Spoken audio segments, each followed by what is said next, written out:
My parents deliberately abandoned me at a crowded train station when I was 10 years old just to win a sick $500 bet. They drove off laughing, assuming I would come crawling back in tears. I never went back. 22 years later, my phone lit up with 30 missed calls and a desperate text begging for a family reunion. They had no idea the scared little girl they threw away had become a senior forensic accountant, and they were walking straight into a trap that would absolutely destroy their lives. My name is Clara Bennett. I am 32 years old and I spend my days analyzing financial crimes and dismantling corporate fraud at one of the largest firms in Chicago.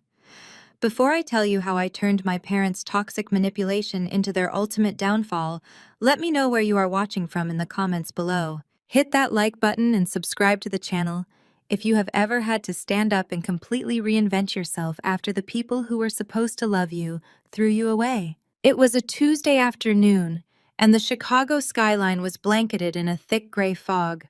I sat in my corner office surrounded by towering stacks of financial reports and multiple computer monitors displaying the complex offshore bank accounts of an embezzling executive. My career is built on finding anomalies.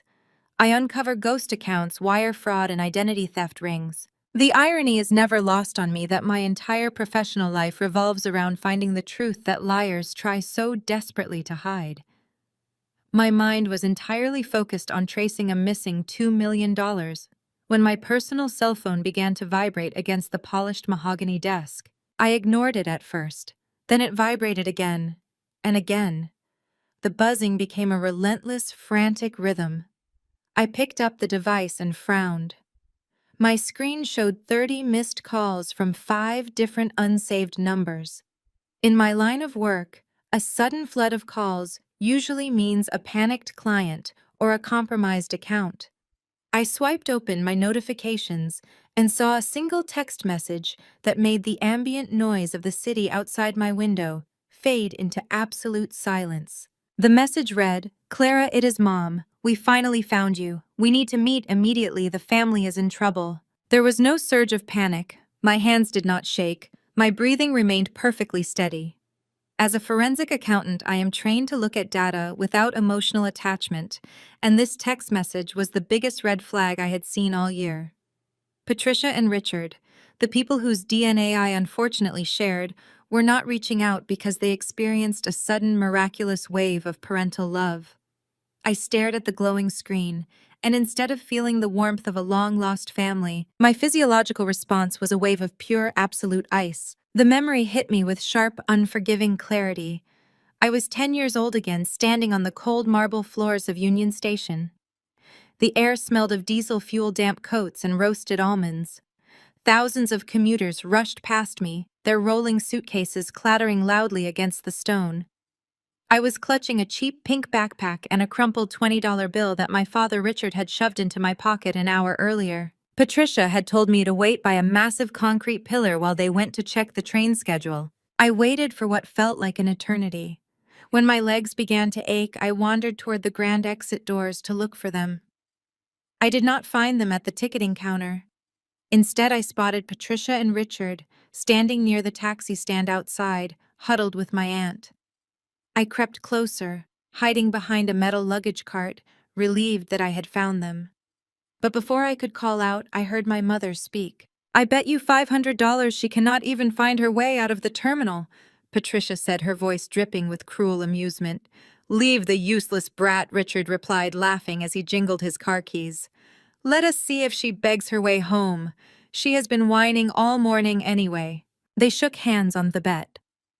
I watched paralyzed as my own parents turned their backs, got into my father's sedan, and drove away to enjoy a luxury steakhouse dinner. They left their 10-year-old daughter in one of the busiest transit hubs in the country for a cheap laugh and a $500 wager. They assumed I would panic, ask a security guard to call them, and come home crying so they could mock my dependence on them. But they severely underestimated me. I did not cry. I did not beg. Even at 10 years old, I realized that I was nothing more than a punchline to the people who were supposed to protect me. I walked straight up to a transit police officer, handed him my crumpled $20 bill, and told him I was an orphan with no family. I entered the foster care system that exact same night. Growing up in the system was grueling. I bounced between group homes and temporary families. I shared cramped rooms with other discarded children, eating cheap canned food and wearing donated clothes. But every hardship only fueled my absolute determination to become untraceable and untouchable. It was infinitely better than living as a scapegoat in a house where my very existence was a joke. I poured every ounce of my anger and isolation into my education. The moment I turned 18, I legally changed my last name to Bennett. I completely scrubbed my old identity from public records. I worked 3 exhausting jobs, scrubbing floors at night and serving coffee at dawn just to pay my way through a rigorous accounting program. I wiped Patricia and Richard from my existence entirely. Now, 22 years later, I sat in my luxurious office overlooking the city, staring at the text message from the mother who had discarded me for sport. Desperate people do not spend over 2 decades ignoring a lost child, only to suddenly track her down in a frantic panic. They were drowning. I knew immediately that they did not want a reunion. They needed a life raft. Or knowing their toxic nature, they needed an anchor to drop in their place so they could save themselves. I smiled. It was a cold, calculating smile that would have terrified them if they could see me. I did not block the number. I did not call the police to report harassment.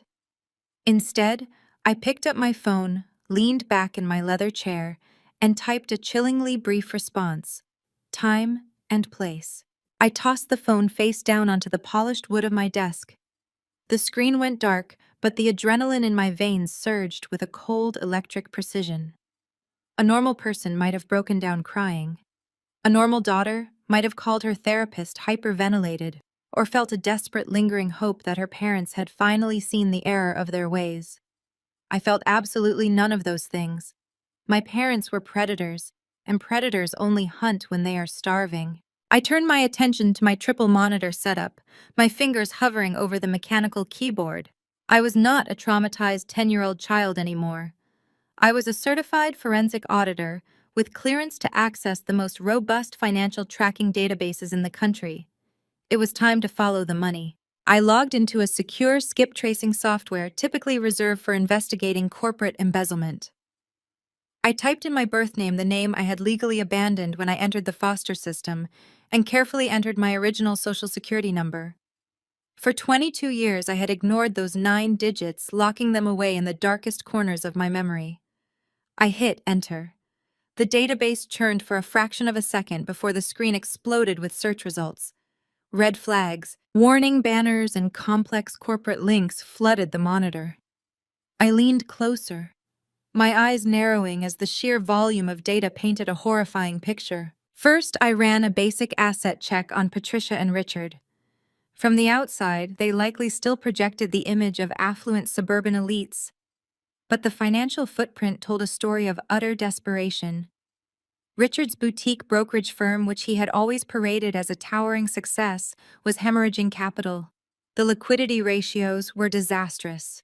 I saw repeated massive withdrawals, leveraged assets, and missed payment flags on high-interest corporate loans. They were mortgaged to the hilt, drowning in toxic debt that no legitimate bank would ever touch. But it was not their failing business that made my blood run cold. It was what they had tied to my identity. I clicked on the corporate filings linked directly to my original Social Security number. A sprawling, tangled web of shell companies materialized on my screen. I traced the origins back 15 years. When I was just 17 and completely estranged from them, my parents had actively used my identity to open a limited liability company. Over the next decade, they had cloned that company into 3 subsidiary corporations. I clicked rapidly through the public filings tracking the cash flow. They were using my name as a financial garbage dump. They had funneled hundreds of thousands of dollars of bad debt from Richard's failing brokerage straight into the shell companies registered under my birth name. The deeper I dug, the worse it became. I opened an offshore tracking database and cross-referenced the corporate identification numbers. There were wire transfers to accounts in the Cayman Islands and the British Virgin Islands, classic money laundering maneuvers designed to hide assets from federal regulators. They were hiding their remaining cash offshore while burying the corresponding debt under my identity. I felt a sharp, bitter laugh escape my throat. This was why they were suddenly desperate to find me.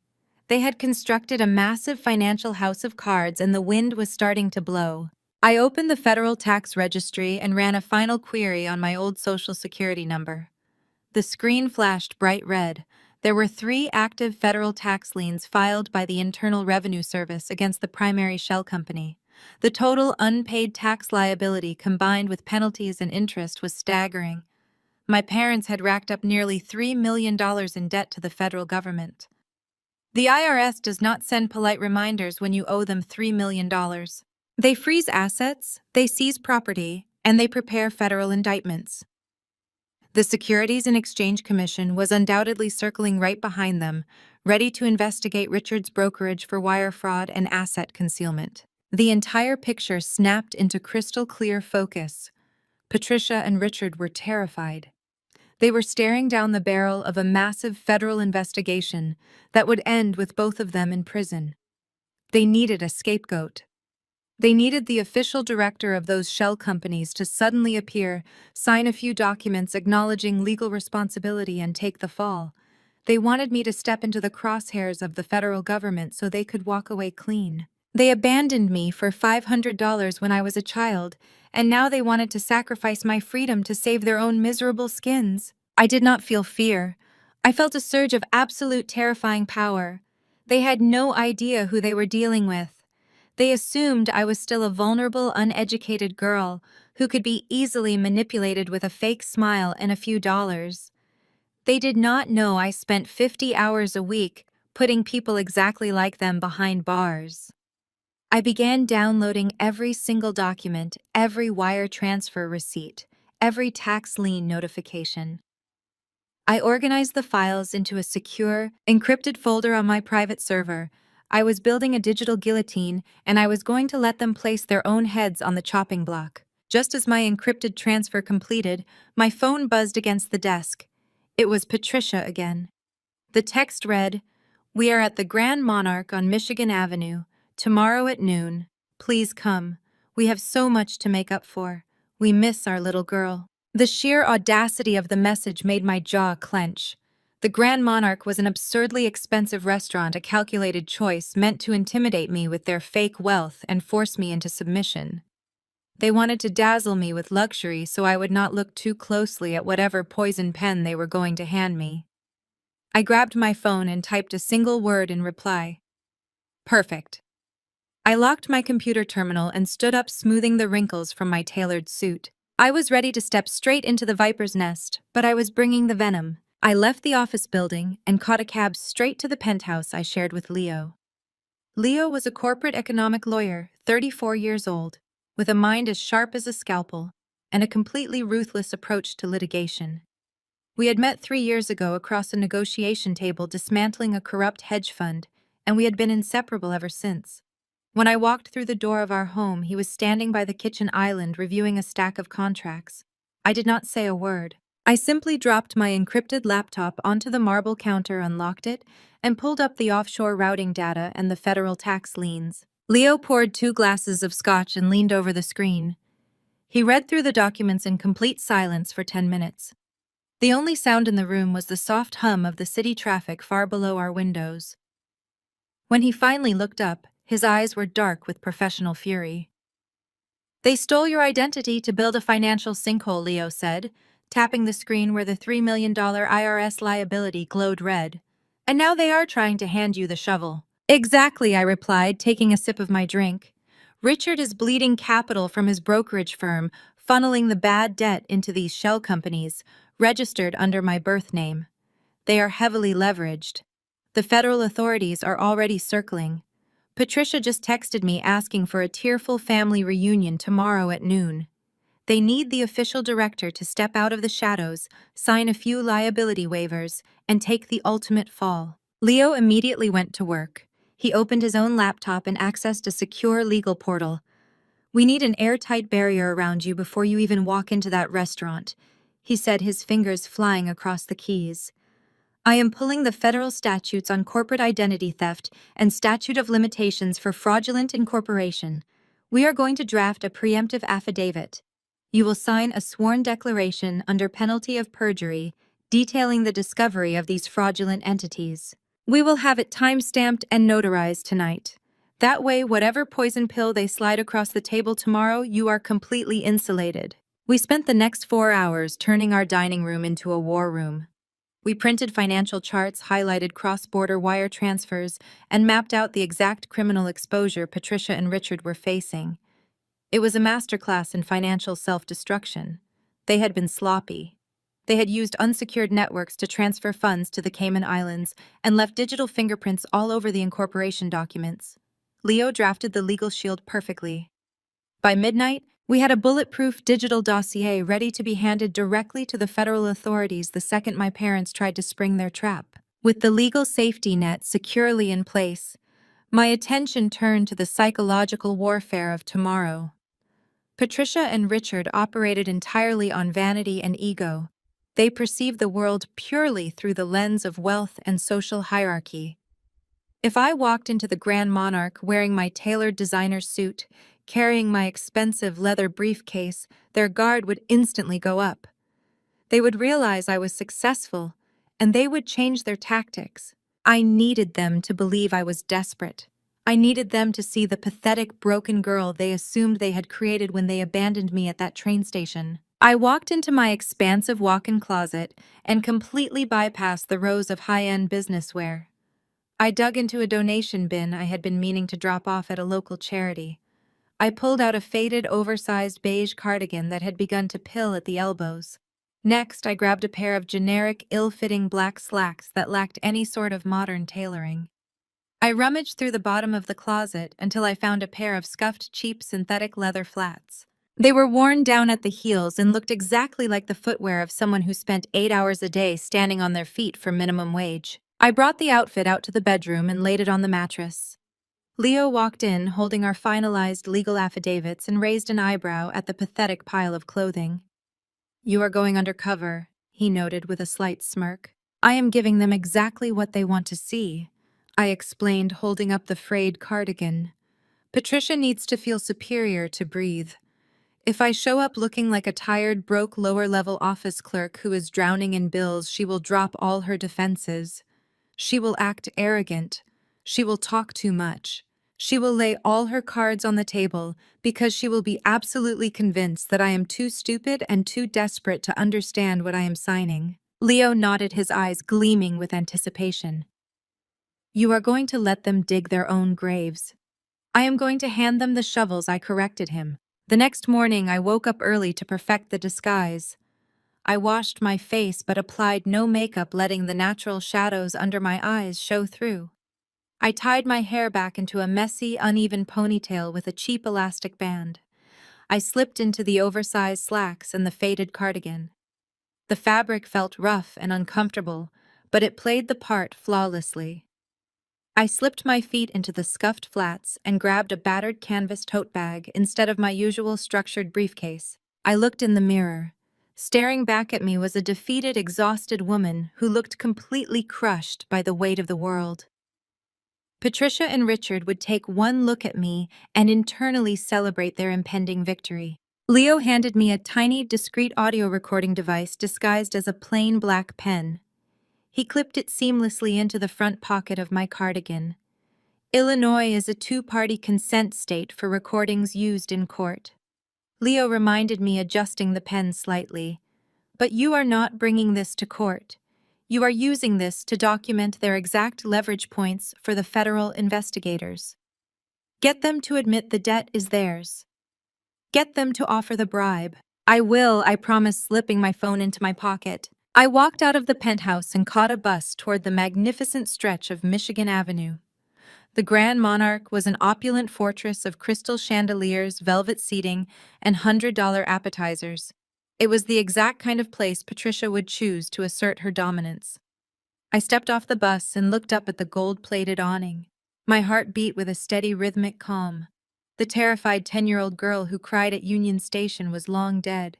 The woman walking through these gilded doors was bringing an inferno, and my family was completely oblivious to the smoke. The heavy brass doors of the Grand Monarch swung shut behind me, instantly silencing the chaotic roar of the Chicago traffic. The restaurant interior was a masterclass in aggressive opulence. Towering crystal chandeliers cast a warm golden glow over plush velvet booths and stark white tablecloths. Waiters in immaculate black vests glided silently across polished marble floors, carrying silver trays adorned with oysters and imported caviar. I stood in the grand foyer, letting my shoulders slump forward, intentionally pulling the faded fabric of my oversized beige cardigan tightly around my chest. The hostess at the front desk looked up. Her perfectly manicured eyebrows immediately drew together in a harsh line of judgment as she took in my scuffed synthetic flats and my battered canvas tote bag. She looked at me as if I were a stray dog that had wandered into a Michelin star kitchen. I forced myself to shrink under her gaze, stammering out my mother's name in a quiet, fragile voice. The hostess offered a tight, condescending nod and led me through the maze of dining tables toward the back of the establishment. I kept my eyes downcast, playing the part of an intimidated low-level office worker, stepping far outside her tax bracket. But beneath my lowered lashes, my forensic vision was actively scanning the room. I spotted them immediately. Patricia Richard and my older sister Madison were seated in a semicircular leather booth, sipping from crystal flutes filled with expensive champagne. From a distance, they looked like the epitome of generational wealth. But as I drew closer, the illusion completely unraveled. Patricia was wearing a loud, heavily branded tweed jacket paired with a massive leather handbag displayed prominently on the table. My trained eyes instantly recognized the purse as a discontinued model from at least 4 seasons ago. The gold hardware on the clasp was deeply scratched, a glaring hallmark of the secondary resale market. Richard sat stiffly beside her in a navy suit that was clearly tailored for a younger, wealthier man. The cuffs of his jacket were subtly frayed, and the heavy gold watch sliding down his wrist caught the light just poorly enough to expose itself as a high-tier replica. Madison sat across from them, aggressively tapping on her smartphone. She was draped in oversized designer logos from head to toe, desperately clinging to her curated lifestyle influencer aesthetic. Her diamond tennis bracelet sparkled, but I knew the retail financing tricks of her industry. That jewelry was bought on a high-interest credit plan that was likely draining her bank account dry. To the untrained eye, my family looked like royalty. To a senior forensic auditor, they looked entirely bankrupt. They were bleeding cash, desperate to project wealth, while quietly suffocating under a mountain of toxic debt. Patricia looked up and spotted me. Her eyes immediately darted up and down my pathetic, thrifted outfit. A look of profound, arrogant satisfaction washed over her heavily contoured face. I was exactly the broken, desperate failure she had always prayed I would become. She stood up, pasting a sickeningly bright, entirely fake smile onto her lips. She stepped forward and wrapped her arms around my shoulders in a stiff, awkward hug that lasted less than 2 seconds. She smelled of cheap perfume, layered heavily over stale wine. She pulled back, keeping her hands firmly on my arms as if inspecting a damaged piece of merchandise. "Look at you," Patricia announced, her voice booming loud enough for the neighboring tables to turn their heads. "We were so worried about you all these years, but you managed to survive. Look at our little survivor, Richard." Richard offered a tight, dismissive nod, swirling the champagne in his glass without bothering to stand up. Madison barely glanced away from her glowing screen, giving a lazy wave with a hand heavily laden with cubic zirconia rings. I stood by the table, forcing my hands to tremble slightly as I gripped the strap of my canvas tote bag. I sank into the empty leather chair opposite Patricia, bringing my knees tightly together. It was time to test the waters. It was time to see if they possessed even a single ounce of humanity or remorse. "You left me," I said, keeping my voice incredibly quiet and deliberately fragile. "You drove away. At Union Station, you left me there with $20. Patricia sighed dramatically, rolling her eyes toward the crystal ceiling. She reached out and patted my trembling hand with ultimate condescension. "Oh, do not be so dramatic, Clara. It was a character-building exercise, a little joke. Who knew you would be so incredibly stubborn and actually run away?" We came back an hour later and you were completely gone. You put us through absolute hell searching for you. I stared at her, letting my mouth fall open in feigned shock. I bit the inside of my cheek hard to stop a dark, victorious smile from breaking through my timid facade. She was gaslighting me instantly, completely rewriting the narrative to make herself the victim of my 10-year-old disobedience. Your mother was frantic, Richard chimed in, pointing a manicured finger at me. We had reservations at a steakhouse and you ruined the entire evening because of your little disappearing act. You have always been far too sensitive for your own good. I slumped my shoulders forward, dropping my gaze to the pristine white tablecloth. I let a single pathetic tear well up in my eye, playing the broken daughter to absolute perfection. I had to go into the foster care system, I stammered out, twisting my fingers together. I had to sleep in group homes. It was really hard. I just wanted my family. Madison scoffed loudly, finally putting her phone face down on the table. Well, you clearly did not try hard enough to find us. And look at you now. What do you even do for a living? Mom said you work in some dreary back office making minimum wage. I kept my head bowed, acting thoroughly defeated by her sharp insult. I just do some data entry, I muttered softly. I file paperwork. It is really hard to make rent sometimes in the city. The cost of living is just so high. The sheer predatory joy radiating from the three of them was intoxicating to watch. They were feasting on my fabricated misery. Patricia leaned across the table, her eyes glittering with manipulative intent. She signaled a waiter to pour me a glass of iced water, refusing to offer me the expensive champagne they were drinking. See? That is exactly what happens when you turn your back on your own flesh and blood, Patricia said, her voice dripping with toxic sympathy. But we are forgiving people, Clara.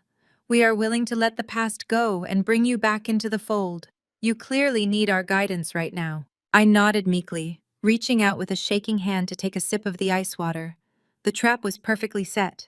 I had stroked their massive egos, confirmed their superiority, and presented myself as the ultimate vulnerable target. Now I just needed to wait for the final piece of their crumbling empire to arrive and seal his own fate. 10 minutes later, the heavy brass doors of the restaurant swung open again. The final piece of their toxic puzzle had finally arrived. Madison sat up straighter, her cubic zirconia rings catching the chandelier light as she waved frantically toward the foyer. A man strode through the tables with the kind of aggressive, unearned swagger that only comes from deep insecurity masking itself as power. This was Jamal Madison's 36-year-old husband. He was a tall, strikingly handsome African-American man wearing a charcoal bespoke suit that hugged his shoulders perfectly. His tie was of vibrant silk, and a heavy platinum watch gleamed on his left wrist. He walked like he owned the entire building, ignoring the waitstaff, who had to step out of his path. Jamal slid into the semicircular leather booth next to Madison, pressing a careless kiss to her cheek before turning his sharp, calculating gaze directly onto me. He did not offer a polite smile. He did not extend a hand for me to shake. Instead, his eyes raked over my faded beige cardigan, my cheap slacks, and my scuffed synthetic flats. His upper lip curled into a visible sneer.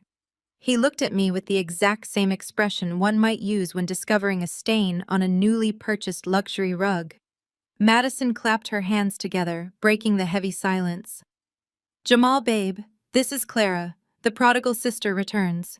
Clara, this is my husband. He is the managing director of a private investment fund.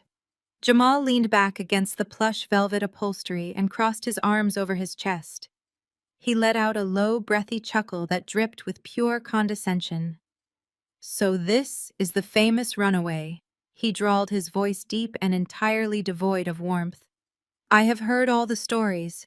Madison told me you have been struggling to keep the lights on. Data entry was it. Filing paperwork in some dreary cubicle. I kept my posture rigid, pulling the frayed edges of my cardigan tighter around my torso. I looked down at my glass of ice water, nodding meekly. Yes, I murmured, making sure my voice trembled just enough to sound pathetic. It is just basic office work. Nothing important like what you do. Jamal snorted, signaling a waiter with a sharp snap of his fingers. He ordered a double measure of the most expensive bourbon on the menu, without even looking at the server. You can say that again, he boasted loudly, adjusting his platinum watch so the light would catch it. The corporate world is not for the weak. It takes a certain level of pedigree and absolute grit to survive in high finance. But I suppose somebody has to do the mindless grunt work so the real players can keep the economy moving. Patricia beamed with pride, patting Richard on the arm. Jamal is being modest, she announced to the table, completely ignoring the blatant insult her son-in-law had just hurled at me. He is about to take his investment fund public. It is a massive initial public offering. We are talking about millions of dollars in capital expansion. The family portfolio is going to completely skyrocket. I widened my eyes, forcing my face into a mask of pure, unadulterated awe. Millions, I gasped softly. That is incredible. I cannot even imagine having that much money. I can barely afford my monthly transit pass. Jamal leaned forward, resting his elbows on the crisp white tablecloth. He looked at me like a deity looking down upon a peasant. It takes vision, Clara. It takes aggressive asset management and strategic leveraging. My fund manages high-yield portfolios for Chicago's elite. When we launch this IPO next quarter, my personal valuation will triple overnight. It is all about securing the right capital backing and utilizing smart corporate structures. You should take notes. Maybe you could upgrade from filing cabinets to a receptionist desk if you learned how successful people operate. I nodded enthusiastically, hanging on his every word. You are so right, I said, keeping my tone perfectly submissive. I am just so impressed. You must be brilliant. Beneath the table, my hands were perfectly still. My mind, however, was ruthlessly dissecting every single syllable tumbling out of his arrogant mouth. Jamal was throwing around buzzwords like a first-year finance major trying to impress a bartender. He talked about strategic leveraging and corporate structures, but I knew the absolute horrifying truth about his multi-million-dollar fund. I had spent all night tracking his financial footprint. His entire operation was built on quicksand. Jamal thought he was a financial titan, but he was actually the biggest fool in the room. He was completely unaware that Patricia and Richard had conned him. They had convinced him to leverage his entire investment portfolio against the fraudulent shell company registered under my stolen identity. His impending IPO, his massive capital expansion, his entire net worth was tied directly to $3 million in federal tax debt and phantom assets. He was bragging to a senior forensic auditor who made $400,000 a year about a fund that was literally weeks away from total annihilation by the Securities and Exchange Commission. I took another tiny sip of my ice water, maintaining my wide-eyed, terrified expression. I let Jamal continue to dominate the conversation. He spent the next 20 minutes monologuing about his luxury cars, his exclusive country club memberships, and his supposedly brilliant mind for economics. Madison gazed at him with total adoration, while Richard and Patricia offered a chorus of validating nods.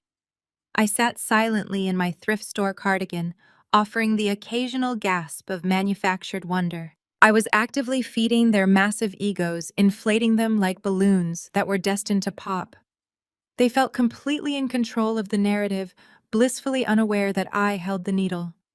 Finally, Jamal finished his bourbon and set the heavy crystal glass down on the table with a loud thud. That sharp sound seemed to serve as a silent cue for the rest of the table. The aggressive posturing and arrogant boasting instantly evaporated, replaced by an atmosphere of calculated business. Patricia sat up perfectly straight, smoothing a non-existent wrinkle from her outdated tweed jacket. She leaned across the table, her face morphing back into that mask of sickening artificial maternal concern. "Well, Clara." Patricia began lowering her voice to a conspiratorial whisper that made my skin crawl. "We did not just ask you here today to catch up on old times. We actually have a wonderful surprise for you." I kept my eyes wide, gripping the edge of my battered canvas tote bag tightly, as if I were bracing myself for a miracle. "A surprise for me," I murmured, letting my voice waver perfectly to portray a desperate, hopeful victim. Richard reached down beside his chair and hoisted a slim leather briefcase onto his lap. The metallic click of the latches snapping open echoed sharply over the ambient hum of the busy restaurant. He reached inside and extracted a thick, heavy stack of legal documents bound by a sturdy black clip. He did not hand them to me politely. He tossed them onto the center of the pristine white tablecloth. The heavy stack slid across the smooth fabric, coming to a halt right next to my glass of ice water. "Do not look so terrified," Richard said, offering a tight, patronizing smile that did not reach his cold eyes. "It is just some old, meaningless procedural paperwork. Things from decades ago when you were still a child living under our roof." Patricia quickly took over the pitch, waving her manicured hand dismissively over the thick pile of contracts. "When you left us so abruptly, there were a few minor administrative loose ends that never got tied up. Family tax filings, old custodial savings accounts, that sort of boring bureaucratic nonsense. Since Jamal is preparing to take his massive investment fund public, his underwriters require absolute transparency. We are restructuring the entire family portfolio to ensure a completely clean audit for his initial public offering." Jamal checked his replica platinum watch and sighed heavily, looking entirely inconvenienced by my mere presence at his table. "The corporate lawyers are breathing down my neck," he grumbled, refusing to make eye contact with me. "I need every distant relative financially decoupled from my primary assets before the end of the fiscal quarter. It is standard operating procedure for a public offering of this magnitude. I cannot have any lingering liabilities haunting my balance sheets. Just sign the designated lines so we can finalize the filings and get out of here. I have a tea time at 3 o'clock. I stared down at the documents, keeping my hands firmly in my lap, acting entirely overwhelmed by the corporate jargon being thrown in my direction. "I do not really understand what any of this means," I stammered, letting my shoulders slump even further forward. Patricia smiled like a predator spotting blood in the water. "You do not need to understand it, sweetheart. It is just legal mumbo-jumbo. But we know how hard you have been struggling. We know you can barely afford to keep a roof over your head with your little filing job." With a flourish of pure theatrical arrogance, Patricia unclasped her massive handbag and pulled out a leather-bound checkbook. She uncapped a heavy gold fountain pen and began to write, making sure I could hear the aggressive scratching of the nib against the expensive paper. She tore the check from the binding with a sharp rip and slid it across the table, placing it deliberately on top of the legal documents. I looked down. It was a cashier's check made out to my birth name for exactly $10,000. "Consider this a generous gift from your family," Patricia announced, her voice dripping with sheer condescension. "A life-changing fresh start. You can finally buy yourself some decent clothes that actually fit, perhaps move out of whatever terrible neighborhood you are currently renting in, and get your life back on track. All you have to do is sign those pages to release your childhood name from our corporate holdings, and that $10,000 is yours to deposit today." Madison leaned forward, swirling the last of her champagne with a smirk. "Take the money, Clara. It is more than you will ever see in a year of pushing papers around a desk. Do not be stupid about this." I reached out with a trembling hand, allowing my fingertips to lightly brush against the edge of the check. $10,000. I gasped softly, staring at the zeros as if I were looking at a winning lottery ticket. "Are you serious? This is for me." Patricia beamed, thoroughly convinced she had just bought a human soul for absolute pennies. "All yours, darling. Just sign right there at the bottom of the first 3 pages. I slowly pulled the stack of documents toward me. I kept my breathing shallow, acting as though the sheer magnitude of the money had completely blinded me to reality. I flipped open the first page. To Patricia, Richard, Madison, and Jamal, I looked like an uneducated, desperate girl staring blankly at confusing legal jargon. But underneath my timid facade, my trained eyes were moving with ruthless forensic precision. It took me less than 4 seconds of scanning the first page to spot the trap. The paperwork was not a simple release of childhood custodial accounts. It was a highly complex, meticulously drafted transfer of liability. My eyes caught the specific federal codes tucked neatly into the 3rd paragraph. They had embedded an IRS tax liability transfer form disguised as a standard corporate resolution. I flipped to the 2nd page, my thumb holding the corner of the heavy bond paper. There it was, Buried halfway down the page under a wall of dense, suffocating legalese was a sweeping indemnity clause. The document explicitly stated that the undersigned acknowledged full retroactive status as the sole active director and primary shareholder of the shell company. By signing this document, I would be legally swearing under penalty of perjury that I was entirely responsible for every single financial transaction that corporation had made over the last 15 years. My heart beat with a slow, icy rhythm. I flipped to the final signature page. Right above the designated line for my name was an assumption of fiduciary liability clause. They were handing me a $10,000 check, and in exchange I was going to legally absorb $3 million in delinquent federal tax debt. By signing these pages, I would completely absolve Richard and Patricia of all their financial crimes. I would instantly become the sole target of the Internal Revenue Service and the Securities and Exchange Commission. I would be the one dragged out of my home in handcuffs. I would be the one facing decades in a federal penitentiary for wire fraud, tax evasion, and massive corporate embezzlement. They were not trying to help me start a new life.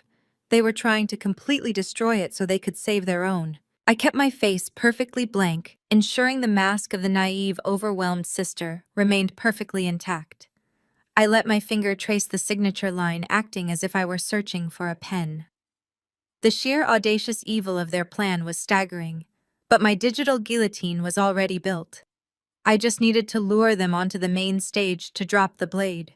I pulled my trembling hand back from the heavy bond paper as if the heat of the printed ink had physically burned my fingers. I let out a shaky, unsteady breath, ensuring my eyes remained glued to the cashier check resting on the pristine white tablecloth. I blinked rapidly, forcing a genuine-looking sheen of moisture into my eyes to complete the illusion. $10,000, I whispered, making my voice crack perfectly on the final syllable. I have never seen this much money in my entire life. It is just so overwhelming. Patricia smiled, a tight, predatory stretching of her lips. It is a fresh start, Clara. We just want to see you back on your feet. Now go ahead and pick up the pen. It will only take a second. I shook my head slowly, shrinking back into the plush leather of the booth. I clutched my faded beige cardigan tightly against my chest. I cannot just sign this right now, I stammered, looking around the opulent restaurant, as if the crystal chandeliers were closing in on me. I need a few days to think about this. It is just such a massive amount of money. I do not want to make any mistakes. I need to process everything first. The sudden shift in the atmosphere was instantaneous and violently sharp. The false sugary warmth completely evaporated from Patricia's face, replaced by a mask of cold, hard panic.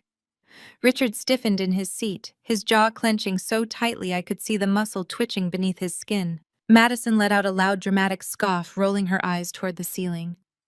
Are you actually serious right now? She snapped, her tone dripping with absolute disgust. We are handing you a literal fortune to sign your name on some meaningless, outdated files, and you want to think about it. You are living paycheck to paycheck, Clara. You do not have the luxury of thinking. Jamal leaned forward aggressively, placing his heavy forearms on the table. The polished veneer of the successful investment banker vanished, revealing the desperate, cornered man beneath. Listen to me very carefully, he growled, his deep voice dropping to a menacing octave. I have a multi-million-dollar initial public offering launching in a matter of weeks. I do not have time for you to sit in your cheap apartment and drag your feet over basic administrative housekeeping. My underwriters need this corporate structure finalized immediately. You are going to pick up that pen, and you are going to sign those lines today. I cowered away from him, pressing my spine against the back of the booth. You are scaring me, I whimpered, letting a single tear spill over my eyelashes and track down my cheek. I just want to make sure I am doing the right thing. It has been 22 years since I was part of this family. I just want to feel like we are actually a family again, not just a business transaction. I let the silence hang in the air, allowing my pathetic emotional plea to disarm their aggressive panic. I wiped my cheek with the sleeve of my oversized sweater, sniffing quietly. I saw on social media that you are hosting a massive corporate anniversary gala this weekend, I said, looking directly at Jamal with wide, innocent eyes. The big celebration for your investment fund at the downtown hotel. I saw Madison posting about her dress for it. Jamal frowned, exchanging a quick, irritated glance with Richard. Yes, he clipped out impatiently. We are hosting a major capital expansion gala this Saturday. It is a highly exclusive event for my top-tier investors and corporate partners. What does that have to do with anything? I forced a weak, hopeful smile onto my face. I want to come, I said softly. I want to dress up just once and feel like I belong with all of you. If we are really a family again, if you really want to welcome me back into the fold, let me come to the gala. I will sign the documents right there in front of everyone to celebrate our reunion. I just want to feel like I am finally a part of your successful world. Patricia stared at me, her eyes narrowing as her calculating mind processed my request. I could see the gears turning behind her heavy makeup. She was weighing the risks and the massive, irresistible public relations benefits. A grand, highly visible family reconciliation. The prodigal, struggling daughter returning from the brink of poverty, welcomed back with open arms by her wealthy, benevolent parents and her wildly successful brother-in-law.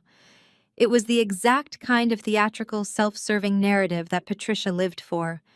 Furthermore, it would play perfectly into Jamal's hands, showing his high net worth investors that his family was generous, united, and completely financially decoupled from any old liabilities would only strengthen his image before the public offering. Patricia looked at Jamal, communicating an entire strategic agreement in a single glance.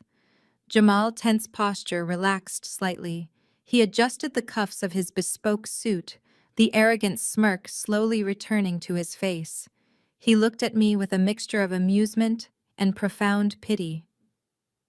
You want to come to the gala? Jamal repeated, letting out a dry, mocking laugh. You want to rub shoulders with Chicago financial elite? I nodded eagerly, gripping the edge of the table. Please, I promise I will sign every single page the moment I get there. I just want to celebrate with you. I want to hold that check and know I am finally safe. Patricia reached across the table and placed her manicured hand over the documents, pulling them safely back toward Richard's briefcase. She slipped the $10,000 cashier check back into her designer handbag. All right, Clara, Patricia said, her voice returning to its sickly sweet cadence. If attending the gala is what it takes to make you feel comfortable, then we would be absolutely delighted to have you. The event is this Saturday at 7 o'clock in the grand ballroom of the Sapphire Hotel. Madison let out a long, exaggerated sigh. Please do not show up looking like you just crawled out of a dumpster, Clara. There will be photographers everywhere. Buy a decent dress off the rack somewhere. Do not embarrass us. I will not. I promise, standing up from the booth and clutching my battered canvas tote bag against my side. I will see you all on Saturday. Thank you so much for this opportunity. I turned and walked away from the table, keeping my head bowed and my steps quick and anxious. As I moved through the opulent dining room toward the exit, I allowed myself to glance back over my shoulder one final time. Patricia, Richard, Madison, and Jamal were leaning closely together over the table. They were exchanging smug, triumphant grins, raising their crystal champagne flutes in a silent, victorious toast. They foolishly believed they had bought their complete legal immunity and secured their financial empire for the paltry sum of $10,000. They thought they were stringing me along for a spectacular public relations victory. I pushed through the heavy brass doors of the Grand Monarch and stepped out into the crisp, cool air of the Chicago afternoon. The fog had begun to lift, revealing the towering steel and glass skyscrapers that defined my actual world. I reached into the pocket of my oversized cardigan and deactivated the hidden audio recording pen. I had successfully captured every single word of their arrogance, their financial admissions, and their blatant bribery. I took a long, deep, and steadying breath, and for the first time that day, I allowed a genuine razor-sharp smile to spread across my face. They wanted a public spectacle at their prestigious corporate gala. They wanted to put me on a stage. I was certainly going to give them exactly what they asked for, and I was going to burn their entire fraudulent empire straight to the ground. I stepped back into the penthouse, stripping off the wretched beige cardigan and kicking the scuffed flats into the nearest trash can. Leo was already at the massive glass dining table waiting with 2 steaming mugs of black coffee and a network of secure laptops booted up. I pulled my phone from my pocket and immediately uploaded the audio file from the hidden pen. But I had something else too. When I had leaned over the table at the restaurant, tracing my finger over the signature line in a fake display of anxiety, I had utilized my phone's macro lens from inside the canvas tote bag. It was a risky move, but it had yielded 3 crystal-clear images of the document headers, including the exact corporate registry numbers and the federal tax identification codes Patricia had tried to bury in the legalese. I transmitted the high-resolution images to our primary monitor. "Let us tear this apart," I said, pulling my hair into a tight bun and cracking my knuckles.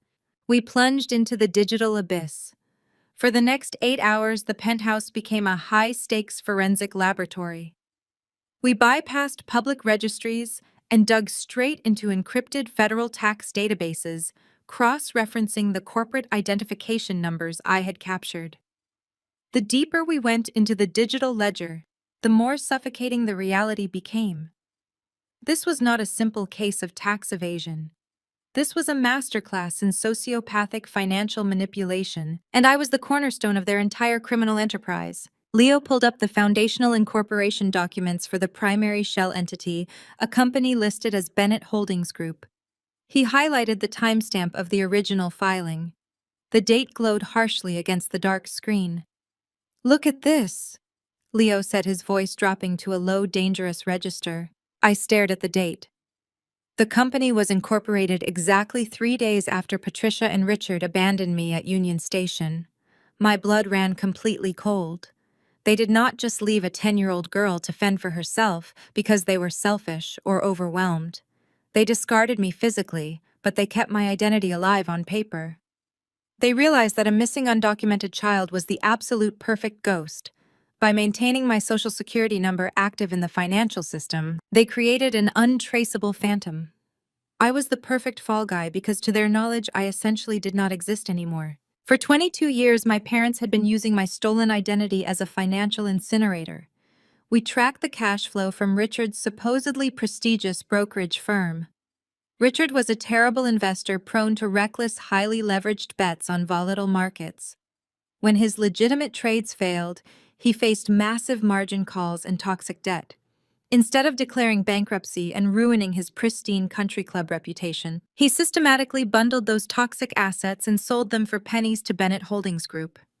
He was effectively selling his own garbage to a company secretly controlled by him, but legally registered under my name. "It gets worse," I murmured, pulling up a secondary spreadsheet mapping offshore routing numbers. "Look at the capital injection points." Whenever Richard actually made a profitable trade, he would illegally siphon the capital gains out of the brokerage to avoid corporate taxes. He funneled the clean money through complex wire transfers into bank accounts in the Cayman Islands. But to balance the books stateside, he reported those diverted funds as massive corporate losses, shifting the tax burden directly onto the shell company. They were living like billionaires in Chicago, funding their designer wardrobes and luxury vacations with laundered cash, while my stolen identity absorbed every single ounce of their criminal tax liability. We opened the federal lien notices. The numbers were staggering. The Internal Revenue Service had been auditing the shell company for the past 3 years. The accumulated back taxes combined with aggressive fraud penalties and compound interest sat at a catastrophic $3.2 million. The federal government was preparing to drop the hammer. They were drafting indictments for federal wire fraud, aggravated identity theft, and tax evasion. Patricia and Richard knew the walls were closing in. That was why they suddenly launched a desperate manhunt to find the daughter they threw away. They needed a physical body to place in front of the firing squad. Leo brought up the photographed pages from the restaurant. He zoomed in on the specific indemnity clauses I had spotted earlier. "This document is a masterpiece of legal deception." Leo analyzed, his eyes scanning the dense text. "If you had taken that $10,000 check and signed these pages, you would have executed a retroactive assumption of liability. You would have legally acknowledged that you were the sole operator of Bennett Holdings Group since its inception." I leaned back in my chair, staring at the ceiling. The sheer magnitude of their betrayal was almost too large to comprehend. The $10,000 was not a gift to lift me out of poverty. It was a legally binding consideration. In contract law, a transaction requires an exchange of value to be fully enforceable. By accepting that specific check and cashing it, I would validate the contract. I would instantly adopt $3.2 million in federal tax debt. The IRS would freeze my actual bank accounts. The authorities would raid my legitimate forensic accounting firm. I would lose my career, my penthouse, and my freedom.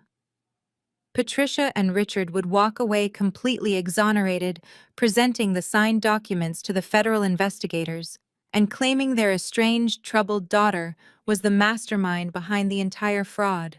They were perfectly willing to let me rot in a federal penitentiary for the next 20 years just so they could keep their country club memberships and their out-of-season designer bags. The sun began to rise over Lake Michigan, casting a pale, cold light into the penthouse. The coffee in my mug had gone completely cold, but the fire burning in my chest was absolute. I felt no sorrow. I felt no lingering childhood grief. Every emotion inside me condensed into a singular, razor-sharp focus. They had weaponized my existence. Now I was going to turn that weapon back on them with devastating precision. I cracked my knuckles, my eyes fixed on the remaining data clusters we had yet to decrypt. "We are not done," I told Leo, pulling up the subsidiary portfolios linked to Madison and her arrogant husband. "Patricia and Richard are greedy, but Jamal is the one bragging about taking a multi-million-dollar fund public next week. A guy like Jamal does not invite a liability to a high society gala just for good public relations. He is deeply involved in this structure, and I want to know exactly how his money connects to my stolen name." Leo grinned, pulling his keyboard closer. "Let us see what the golden child and the investment banker are hiding in the shadows." We dove back into the digital labyrinth, completely unaware that the next layer of the fraud would expose an implosion so spectacular it would shatter their entire reality. I pulled up the corporate filings for Vanguard Apex Capital, the supposedly prestigious investment fund managed by my arrogant brother-in-law. Jamal had spent the entire lunch aggressively boasting about his massive capital expansion and his brilliant mind for high finance. I expected to find a typical, perhaps overly aggressive hedge fund portfolio. Instead, I found a financial suicide pact. Leo ran a cross-reference on the primary capital assets backing Vanguard Apex. The loading bar flashed on the screen for a few seconds before generating a massive flowchart of linked corporate entities. Right at the very center, serving as the primary collateral for Jamal's entire multi-million-dollar fund, was Bennett Holdings Group, the exact same fraudulent shell company registered under my stolen identity. I blinked, leaning closer to the monitor. I traced the lines of capital injection. It did not make any sense at first. Why would a seasoned investment banker leverage his entire portfolio against a company that essentially produced nothing but toxic debt? Then I opened the private shareholder agreements, and the sheer breathtaking audacity of my parents' scheme became crystal clear. Patricia and Richard had not just stolen my identity to evade taxes. They had actively conned their own golden child and her wealthy husband. 5 years ago, when Jamal was trying to get his fund off the ground, he needed a massive infusion of capital to secure institutional investors. Patricia and Richard played the part of the wealthy benevolent in-laws perfectly. They offered to back Jamal's fund, but claimed their liquid assets were tied up in complex family trusts. Instead of giving him actual cash, they gifted him phantom equity. They legally pledged the supposed assets of Bennett Holdings Group as collateral to secure the massive institutional loans Jamal needed to launch his firm. They sold him a fabricated story of generational wealth and corporate stability. Jamal, blinded by his own ambition and massive ego, never bothered to perform a deep forensic audit on his own wife's parents. He took their paperwork at face value, completely unaware that the corporate entity underwriting his entire existence was nothing more than a digital graveyard for Richard's failed brokerage trades. Leo let out a low whistle, rubbing his temples. "He is a dead man walking," Leo muttered, pointing to the latest Securities and Exchange Commission filings. "Jamal has filed the initial paperwork to take his fund public next week. He wants to launch an initial public offering to bring in hundreds of millions in retail investment. But before a company can go public, federal regulators conduct a microscopic audit of all backing assets. The SEC had already flagged the glaring discrepancies. We found the digital subpoenas issued just 72 hours ago. Federal auditors were demanding immediate verification of the physical assets held by Bennett Holdings Group. Concurrently, the Internal Revenue Service was preparing to seize those exact same non-existent assets to cover the $3 million in delinquent taxes. Patricia and Richard had backed Jamal into a corner he did not even know existed yet. If the SEC regulators pulled the thread, Jamal's entire fund would instantly collapse. His institutional investors would lose everything. Jamal would be investigated for massive securities fraud, and he would drag Patricia and Richard right down into the federal penitentiary with him. This was the real reason behind the $10,000 bribe. The sudden frantic desperation to find me was not just about saving my parents from a massive tax bill. It was a rapid race against the clock to prevent a catastrophic multi-million-dollar financial implosion that would destroy their entire family. They urgently needed a legal firewall between their fraudulent actions and Jamal's impending public offering. They needed my signature on that exact liability transfer document before the corporate gala on Saturday night. By signing those documents, I would officially accept total ownership and full operational control of Bennett Holdings Group. I would become the registered active director. Once signed, Patricia and Richard would submit that paperwork to the SEC and the IRS. They would claim that I, their estranged, troubled daughter, had been secretly managing the shell company for years. They would tell federal investigators they simply trusted me and that I had maliciously defrauded the government and lied to my own brother-in-law. The narrative was perfectly constructed. Jamal would look like an innocent victim of a rogue family member. Patricia and Richard would look like devastated, betrayed parents. And I would take the soul-crushing impact of a federal indictment. I stared at the glowing monitors, the pieces of their sociopathic puzzle locking perfectly into place. Jamal's restaurant behavior suddenly made complete sense. He was highly stressed, aggressive, and desperate because the SEC auditors were breathing down his neck. However, he clearly believed my parents' lies. He actually thought I was just a lazy, ungrateful relative, refusing to sign standard procedural paperwork out of pure spite. He had absolutely no idea that his entire life was built on a fraudulent shell company carrying $3 million in federal tax debt. Patricia and Richard had played him like a cheap instrument. A profound, icy calm washed over me. I stood up and walked over to the floor-to-ceiling windows, looking out over the glittering lights of the Chicago skyline. My family thought they had engineered the perfect crime.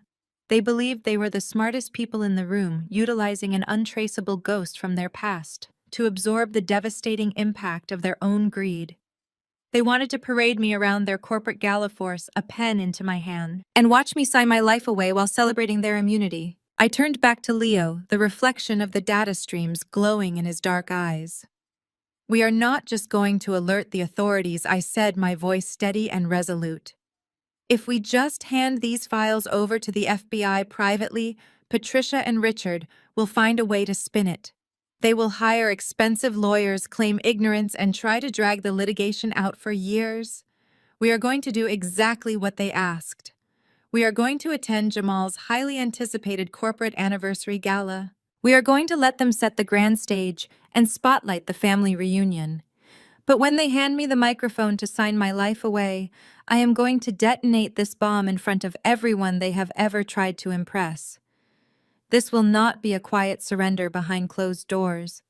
This will be the absolute spectacular destruction of everything they hold dear, executed perfectly on their own stage." We shifted into pure tactical execution. The next 48 hours became a masterclass in forensic warfare. I did not sleep. I did not eat anything that required a fork. My entire existence narrowed down to the glowing screens of my workstation and the systematic dismantling of my parents' fraudulent empire. I needed an indestructible digital dossier, a presentation so lethal and legally binding that no high-priced defense attorney could ever spin it as a misunderstanding. I started with the foundation of their crimes. I downloaded the certified filings from the Securities and Exchange Commission, highlighting the exact dates and times Patricia and Richard had pledged the phantom assets of Bennett Holdings Group to back Jamal's investment fund. I layered these documents with the corresponding Internal Revenue Service debt notices, drawing thick red digital lines between Jamal's supposedly secure capital and the $3 million in delinquent federal taxes. The contrast was stark and undeniable. To complete the trap, I formally filed a comprehensive identity theft report with the federal government. I submitted sworn affidavits, my original foster care placement records, and the time-stamped forensic trace showing the shell company was created just 3 days after my abandonment at Union Station. I securely embedded all these files into a master presentation. I designed it to look exactly like a standard corporate slideshow, complete with Jamal's Vanguard Apex Capital logo on the title card. But hidden behind that polished opening slide was a financial execution. Every subsequent page was engineered to deliver maximum shock value to a room full of wealthy, panicking investors. While I constructed the digital guillotine, Leo went to work on the legal fallout. We could not just show the evidence to a ballroom full of rich people and walk away. Patricia and Richard were flight risks. The moment they realized their scheme was exposed, they would head straight for O'Hare International Airport and board a flight to a non-extradition country. We needed the authorities waiting in the wings. Leo leveraged his extensive network as a top-tier corporate economic lawyer. He made secure off-the-record calls to his direct contacts at the Federal Bureau of Investigation and the Financial Crimes Division of the IRS. Leo did not give them the full story up front. He knew how the bureaucracy worked. If he handed them everything prematurely, they would simply freeze the accounts, quietly issue subpoenas behind closed doors, and drag the investigation out for months. That would give my parents time to hide behind their lawyers. Instead, Leo fed the federal agents just enough verified intelligence to guarantee their presence at the gala. He provided the specific corporate registry numbers and hinted at a massive, imminent securities fraud event tied directly to Jamal's impending initial public offering. He promised the federal agents that if they had personnel stationed at the Sapphire Hotel on Saturday night, they would receive a complete, unassailable confession and a silver platter of evidence. The hook was irresistible. The authorities agreed to place undercover agents inside the venue ready to strike the absolute second the trap was sprung. With the legal and federal safety nets firmly established, my focus turned to the logistics of the ambush. I needed to ensure that my presentation made it onto the massive screens of the grand ballroom without any interference from Jamal's event coordinators. I spent Friday morning analyzing the technical specifications of the Sapphire Hotel's audiovisual systems. I knew exactly how these high-society corporate events operated. The event coordinators always ran the primary presentations from a central podium laptop, allowing guest speakers to plug in their own flash drives for seamless transitions. I purchased a high-end encrypted USB drive. I loaded the lethal presentation onto the drive and configured an auto-run script. The moment the drive was inserted into any standard operating system, it would automatically bypass the presentation software's holding screen and instantly project my slides onto the main displays. There would be no fumbling with folders or waiting for a technician to hit play. It would be a hostile digital takeover executed in less than 2 seconds. I placed the USB drive into my purse, feeling the cold weight of it against my fingers. It was the physical manifestation of 22 years of anger, isolation, and unyielding resilience. That evening, the penthouse was completely silent. The preparation was finished. Every contingency had been mapped, analyzed, and countered. Leo walked into the living room and poured 2 glasses of sparkling water, handing one to me. We stood by the windows looking out at the city below us. The Chicago skyline sparkled with millions of lights, completely indifferent to the storm we were about to unleash. "You are going to walk into a room full of the most powerful people in this city," Leo said quietly, his eyes fixed on the horizon. "Your parents and your brother-in-law are going to try to intimidate you. They will try to back you into a corner and force you to sign your life away." "They can try," I replied, my voice devoid of any hesitation. "But they are operating on the assumption that I am still the terrified little girl they threw away at a train station." They think they hold all the leverage because they understand wealth and social hierarchy. What they fail to realize is that I understand the actual machinery beneath their wealth. I know exactly how their engine works, and I have already removed the brakes. I set my glass down on the table and turned away from the window. Tomorrow night, Patricia Richard Madison and Jamal would dress in their finest clothes and smile for the cameras. They would parade me around as their ultimate victory, the final piece of their fraudulent puzzle clicking into place. They would believe they were untouchable right up until the exact moment I publicly obliterated their entire existence. I was not just going to reject their toxic offer. I was going to burn their empire to ashes and make sure everyone they ever tried to impress watched them fall. My ride pulled up to the valet stand outside the Sapphire Hotel. I stepped onto the pavement, adjusting the hem of my dress. I had chosen my attire with surgical precision. It was a modest navy blue sheath dress, elegant but intentionally understated. It lacked the designer labels my family worshipped. To the untrained eye, it looked like a desperate attempt by a struggling office worker to fit into high society. To me, it was perfect camouflage. I carried a simple black clutch, inside which rested the encrypted USB drive that would soon serve as the executioner's blade. The grand ballroom of the Sapphire Hotel was a sensory overload of extreme wealth and unbridled arrogance.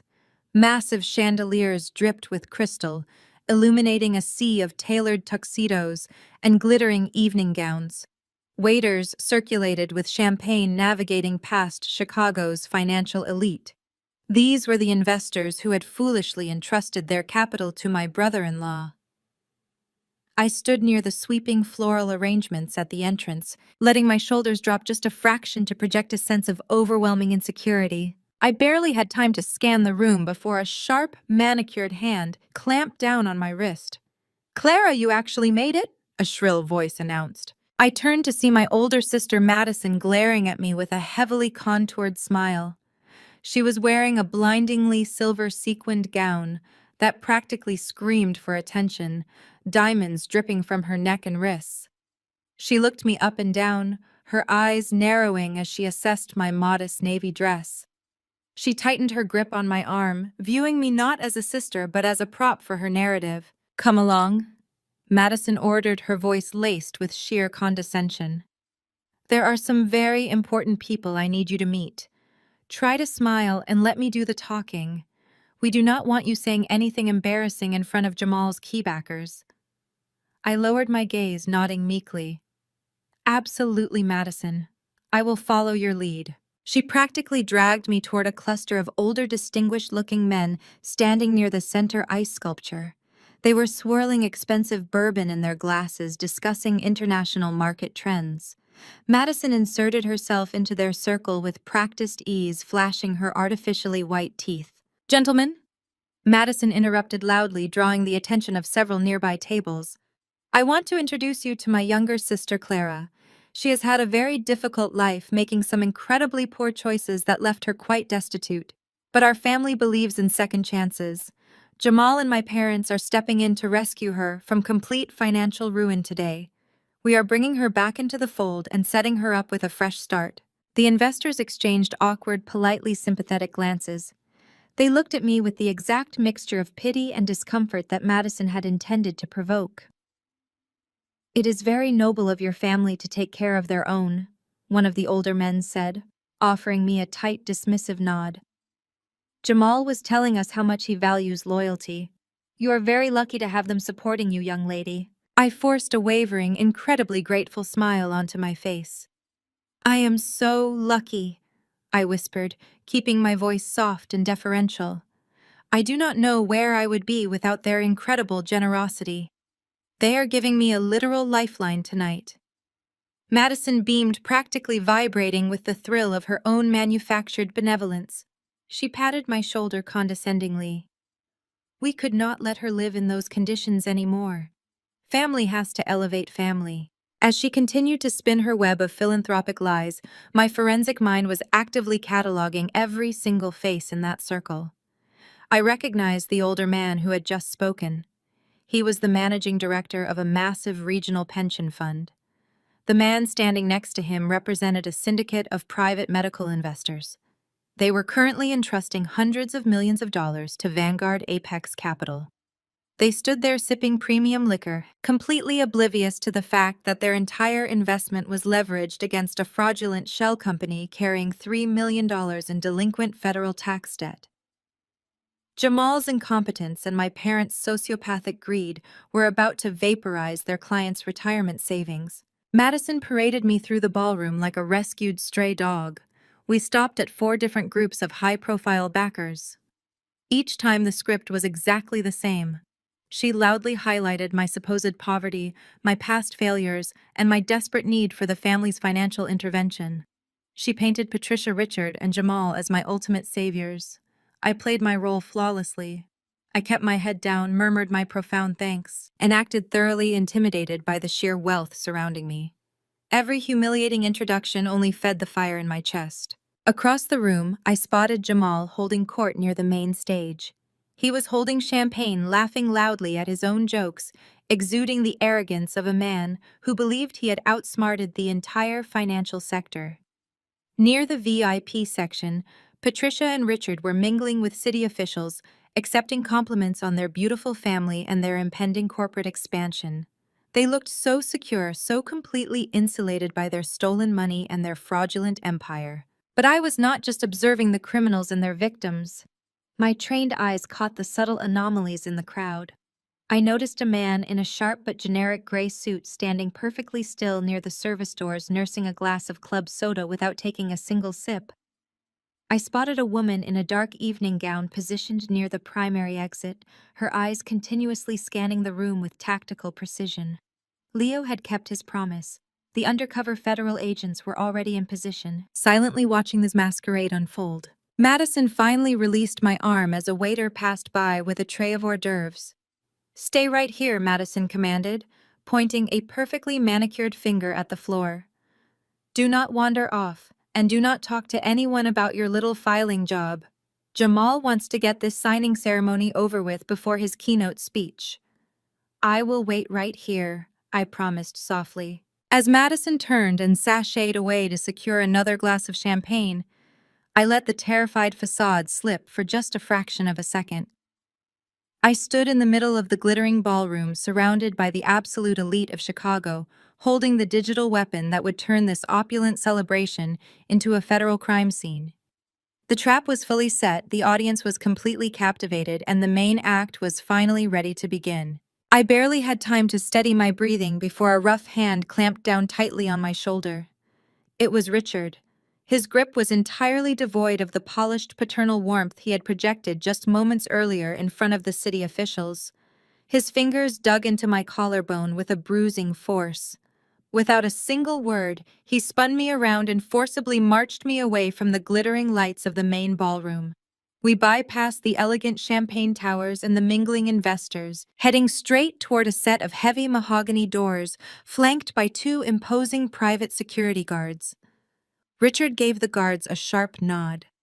They stepped aside, opening the doors just wide enough for him to shove me through. I stumbled forward into a dimly lit, soundproofed VIP boardroom. The heavy doors clicked shut behind us, instantly severing the ambient noise and soft classical music of the gala. The sudden silence was suffocating. I regained my balance and looked up, clutching my cheap canvas tote bag against my chest. Patricia and Jamal were already waiting inside. The transformation in their demeanor was absolute and terrifying. The meticulously crafted masks of high society benevolence had completely dissolved. There were no fake smiles, no performative maternal affection, and no arrogant charm. There was only raw, predatory desperation. Jamal stood at the head of a sleek glass conference table. The polished veneer of the successful, untouchable investment banker was entirely gone. A thin sheen of sweat glistened on his forehead, betraying his internal panic. He did not offer a polite greeting. Instead, he reached into his tailored suit jacket, pulled out the thick stack of legal documents I had seen at the restaurant, and violently hurled them onto the glass table. The heavy binder slapped against the surface with a sharp, explosive crack that echoed off the soundproof walls.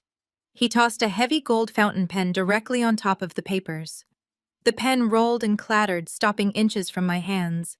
"Sign it," Jamal growled, his deep voice vibrating with pure, unadulterated hostility. I shrank back against the heavy mahogany doors, letting my eyes widen in manufactured terror. I looked from the documents to Jamal, my hands trembling violently. "But we are supposed to be celebrating," I whimpered, making my voice sound small and broken. "You said we were going to be a family again." Jamal closed the distance between us in 3 rapid, aggressive strides. He towered over me, using his massive physical frame to completely block my path to the exit. He pointed a rigid finger directly at my face, dropping every last ounce of basic human decency. "Listen to me, you pathetic little nobody!" Jamal spat, his eyes burning with absolute rage. "I have a multi-million-dollar initial public offering launching on Monday morning. I have institutional investors in that ballroom right now who are handing me hundreds of millions of dollars in capital.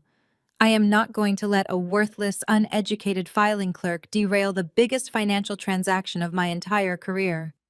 You are a microscopic hurdle, Clara. If you do not pick up that pen and sign your name right now, I will personally ensure that you are sued into absolute oblivion.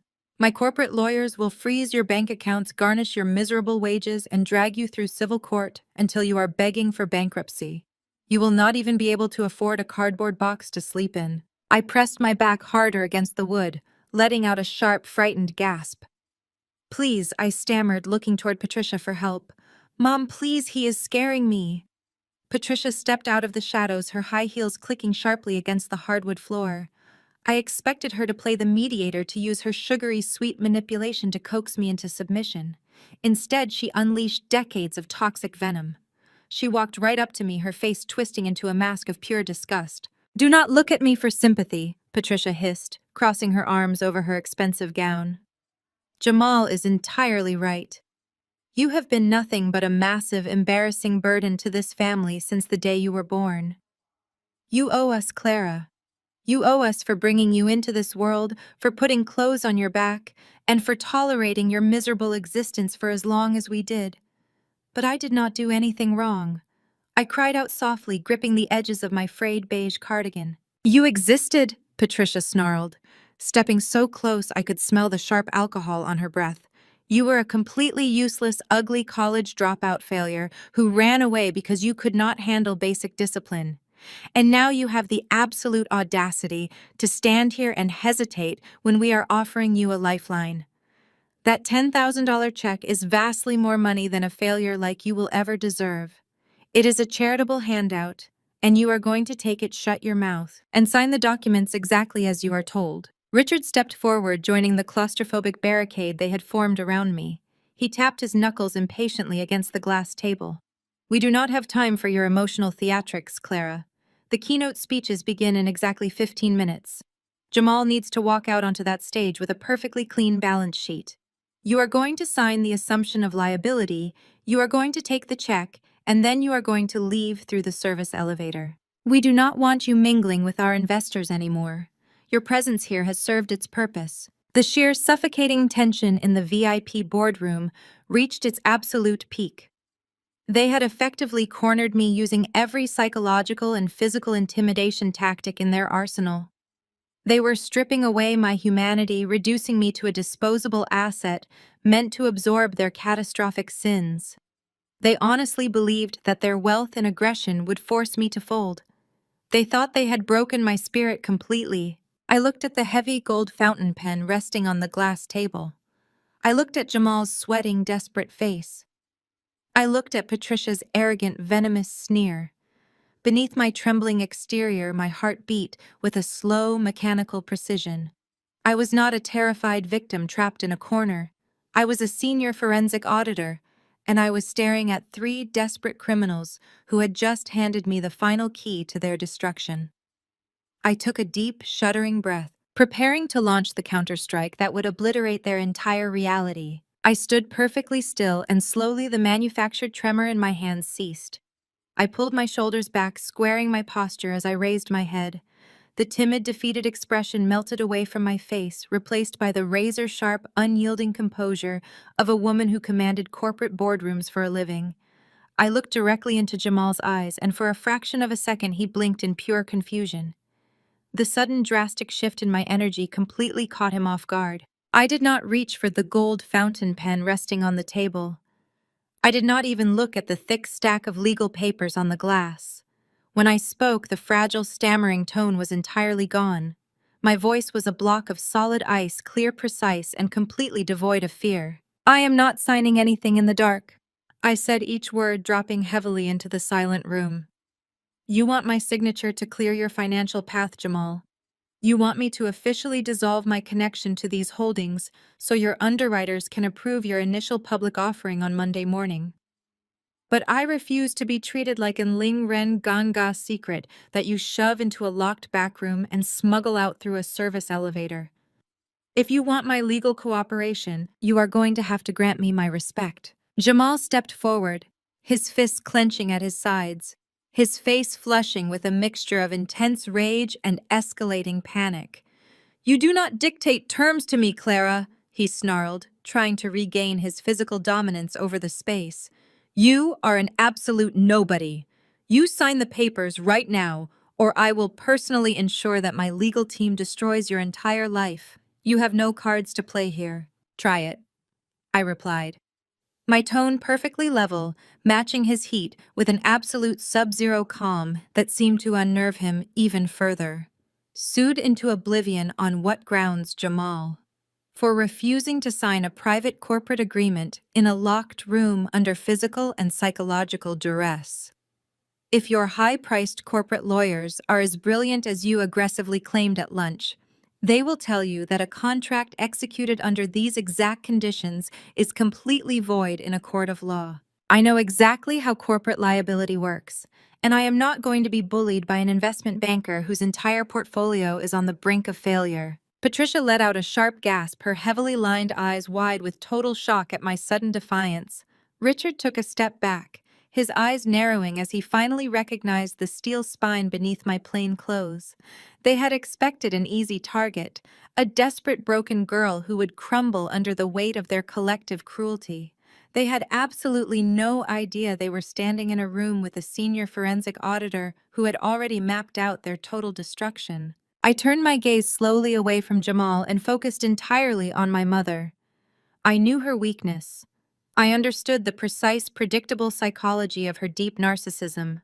Patricia did not care about legal ethics, corporate structures, or financial liabilities, but she would willingly sacrifice her own soul for the sake of public validation, good public relations, and the adoration of Chicago high society. "You want this transaction finalized, Mother," I said, stepping closer to her, letting a calculated note of familial pride bleed into my icy cadence.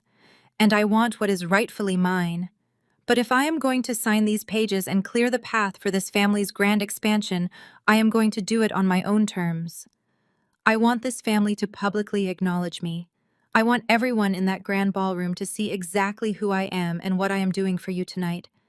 I will not be hidden away like baggage." Patricia frowned, her calculating mind trying to trace my intent through the fog of her own arrogance.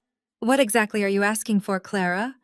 she asked, her voice sharp but tinged with a sudden curious hesitation.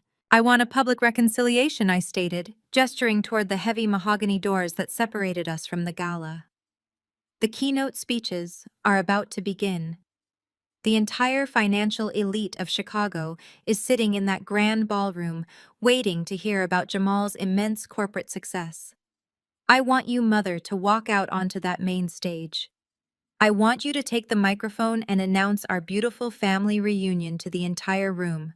Tell them how you have caved to your own beautiful maternal instincts and welcomed your long-lost daughter back into the fold after years of painful separation. Paint a picture of a cohesive, loving family. And then right there under the spotlights in front of all your prestigious guests, institutional investors, and photographers, I want you to publicly present that $10,000 check to me as a grand philanthropic gesture of family unity. Once you do that, once the narrative is completely secure before the public eye, I will take the fountain pen and sign every single page of Jamal's corporate documents. Jamal opened his mouth to shout in angry rejection, his face contorting with impatience. "This is ridiculous. We do not have time for a sideshow," he began. But Patricia instantly raised her manicured hand to silence him. I watched with clinical fascination as the dangerous poison of her own vanity took root in her eyes. The sheer intoxicating allure of the grand narrative I had just spun was completely irresistible to her. A public display of benevolence. She would no longer be the woman whose daughter ran away. She would be the saintly wealthy matriarch who caved to her own beautiful maternal love, cowering the ballroom with her immense generosity. It would completely dazzle the crowd.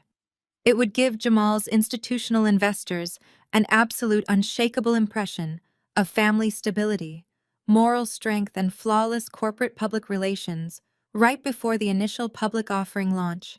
It was a brilliant marketing stunt, and her massive ego swallowed the bait hook, line, and sinker. "That is actually quite brilliant," Patricia whispered, a smug, triumphant grin slowly spreading across her face. "It shows solidarity. It shows our financial backers that our family is completely unified, strong, and filled with deep integrity." "Jamal, she is right. It is a spectacular public relations opportunity. It will completely silence any remaining questions about our background." Jamal adjusted the cuffs of his bespoke suit, his analytical mind quickly calculating the immediate public relations benefits. He looked at the contracts, then back at me, the familiar arrogant smirk returning to his face. He believed I was simply a vain, pathetic girl who was desperate for a single moment of high society spotlight.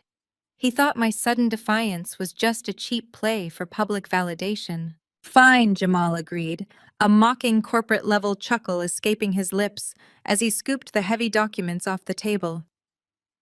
"You want your 15 minutes of fame, Clara. You want to stand on a grand stage with winners. I will give you exactly what you want. Just make sure you hold that gold pen tight and sign the lines the second the cameras flash. Do not make a mistake." "I will not," I promised, my voice sinking back into a soft, perfectly submissive tone as I tightly clutched my canvas tote bag against my side. "I will sign everything exactly as we agreed." Patricia eagerly grabbed her designer handbag and smoothed down the front of her expensive evening gown, her posture radiating an absolute delusional sense of total victory. She walked toward the heavy doors, her movements stiff with a newfound energy. She truly believed she was walking out to claim her ultimate social coronation. Richard held the doors open for us, offering me a final patronizing nod as we stepped back out into the bright corridors of the hotel. They had absolutely no idea that by agreeing to place me on that main stage, they had just hand-delivered the executioner's platform. They thought they were steering a gullible scapegoat into the public eye to secure their immunity. In reality, they were walking straight into a trap that would completely and permanently shatter their entire world. The transition back into the grand ballroom was seamless. Richard pushed the heavy mahogany doors open, allowing the intoxicating hum of Chicago high society to wash over us once again. The string quartet had ceased playing, replaced by the smooth, authoritative voice of the master of ceremonies, echoing through the state-of-the-art sound system. He was instructing the guests to take their seats for the keynote address. The timing was absolutely flawless. I trailed a few steps behind Patricia and Jamal, keeping my head bowed and my posture intentionally small as we wove through the maze of circular tables. The air was thick with the scent of expensive cologne and roasted filet mignon. Hundreds of investors, hedge fund managers, and city officials settled into their plush chairs, directing their attention toward the massive, brightly lit stage at the front of the room. Jamal guided us toward the VIP section situated directly beneath the stage stairs. He handed the thick stack of legal documents and the heavy gold fountain pen to a hovering event coordinator, instructing him to place them on a small, sleek presentation table right next to the main podium. The trap was laid out in plain sight. They were going to disguise a massive transfer of federal tax liability as a touching signing ceremony for a family trust. Patricia smoothed her dress, took a deep breath, and glided up the carpeted stairs to the stage. She moved with the practiced grace of a woman who fed entirely on the attention of others. The moment she stepped into the harsh glare of the spotlights, The ambient chatter in the ballroom died down. She approached the lucite podium, gripping the edges with both hands, and leaned into the microphone. "Thank you all for being here tonight," Patricia began, her voice echoing with a perfectly manufactured tremor of emotion. "We are gathered to celebrate the incredible expansion of Vanguard Apex Capital and the brilliant vision of my son-in-law, Jamal. But tonight is about more than just financial milestones. It is about the foundation that makes true success possible. It is about family." A soft, polite murmur of approval rippled through the crowd of wealthy investors. Patricia paused, letting the silence hang for dramatic effect. She placed a hand over her heart, her face contorting into an expression of profound, saintly sorrow. "Many of you know that our family has enjoyed immense blessings." Patricia continued, projecting her voice to reach the very back of the expansive room. "But wealth cannot shield a mother from heartbreak. 22 years ago, my youngest daughter made the difficult, rebellious choice to run away from home. We spent decades searching for her, praying for her safety, while she struggled in the harsh reality of the world. She made mistakes. She faced terrible poverty. But we never stopped loving her, and we never stopped hoping she would find her way back to our door." I stood in the shadows near the stairs, gripping my frayed canvas tote bag. My stomach turned at the sheer, unadulterated fiction she was spinning.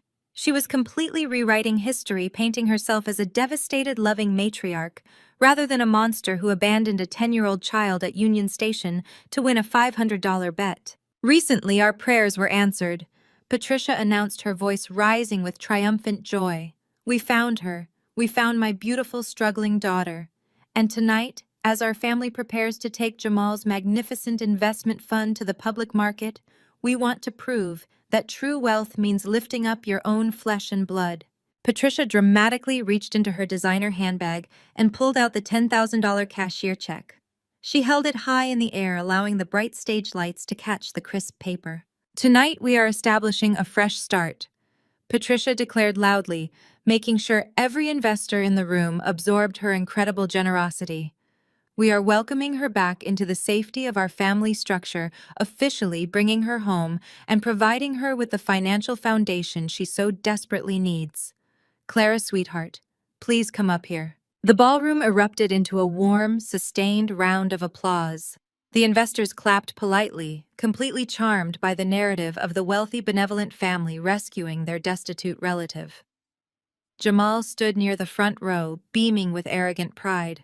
Madison dabbed at her dry eyes, playing the role of the supportive older sister. I took a deep, steadying breath and stepped out of the shadows. I walked slowly up the carpeted stairs, ensuring my scuffed synthetic flats were visible beneath the glare of the stage lights. I kept my shoulders slumped, my eyes wide and overwhelmed, playing the pathetic charity case to absolute perfection. I crossed the wide stage and stopped right beside Patricia.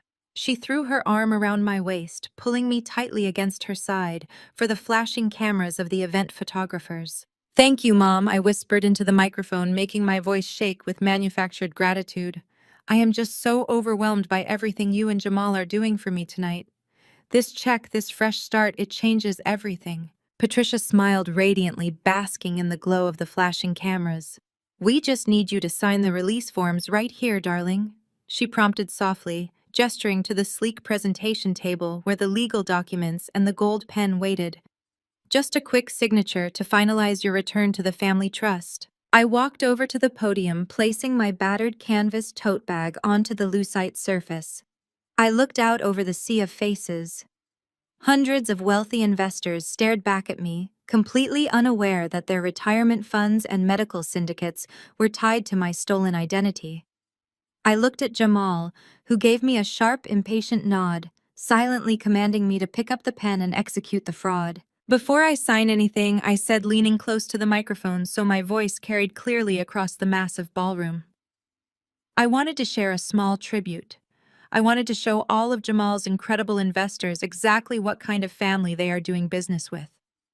I brought a short digital presentation to express my profound gratitude for the reality of this situation. Patricia frowned slightly, a flicker of confusion crossing her face, but she quickly recovered, assuming I had put together a pathetic slideshow of childhood photos to thank them.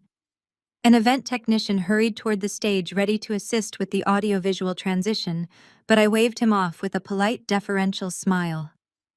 I have it right here on my flash drive, I assured the technician, pulling the encrypted high-end USB drive from my pocket. Without waiting for permission, I reached behind the podium's primary interface and seamlessly slotted the USB drive directly into the master projection system's central port. I knew exactly how these hotel corporate setups functioned. The system was designed to instantly read and mirror external inputs for guest speakers. The moment the metal connector clicked into place, the auto-run script I had meticulously coded in my penthouse executed flawlessly. The hotel's generic Vanguard Apex Capital holding screen instantly vanished. A heavy digital clunk echoed through the sound system as my encrypted payload bypassed the security firewalls. I watched the green light on my USB drive flash rapidly, confirming the data transfer was complete.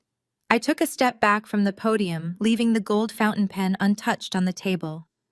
The grand stage was perfectly set. The entire audience was completely captivated.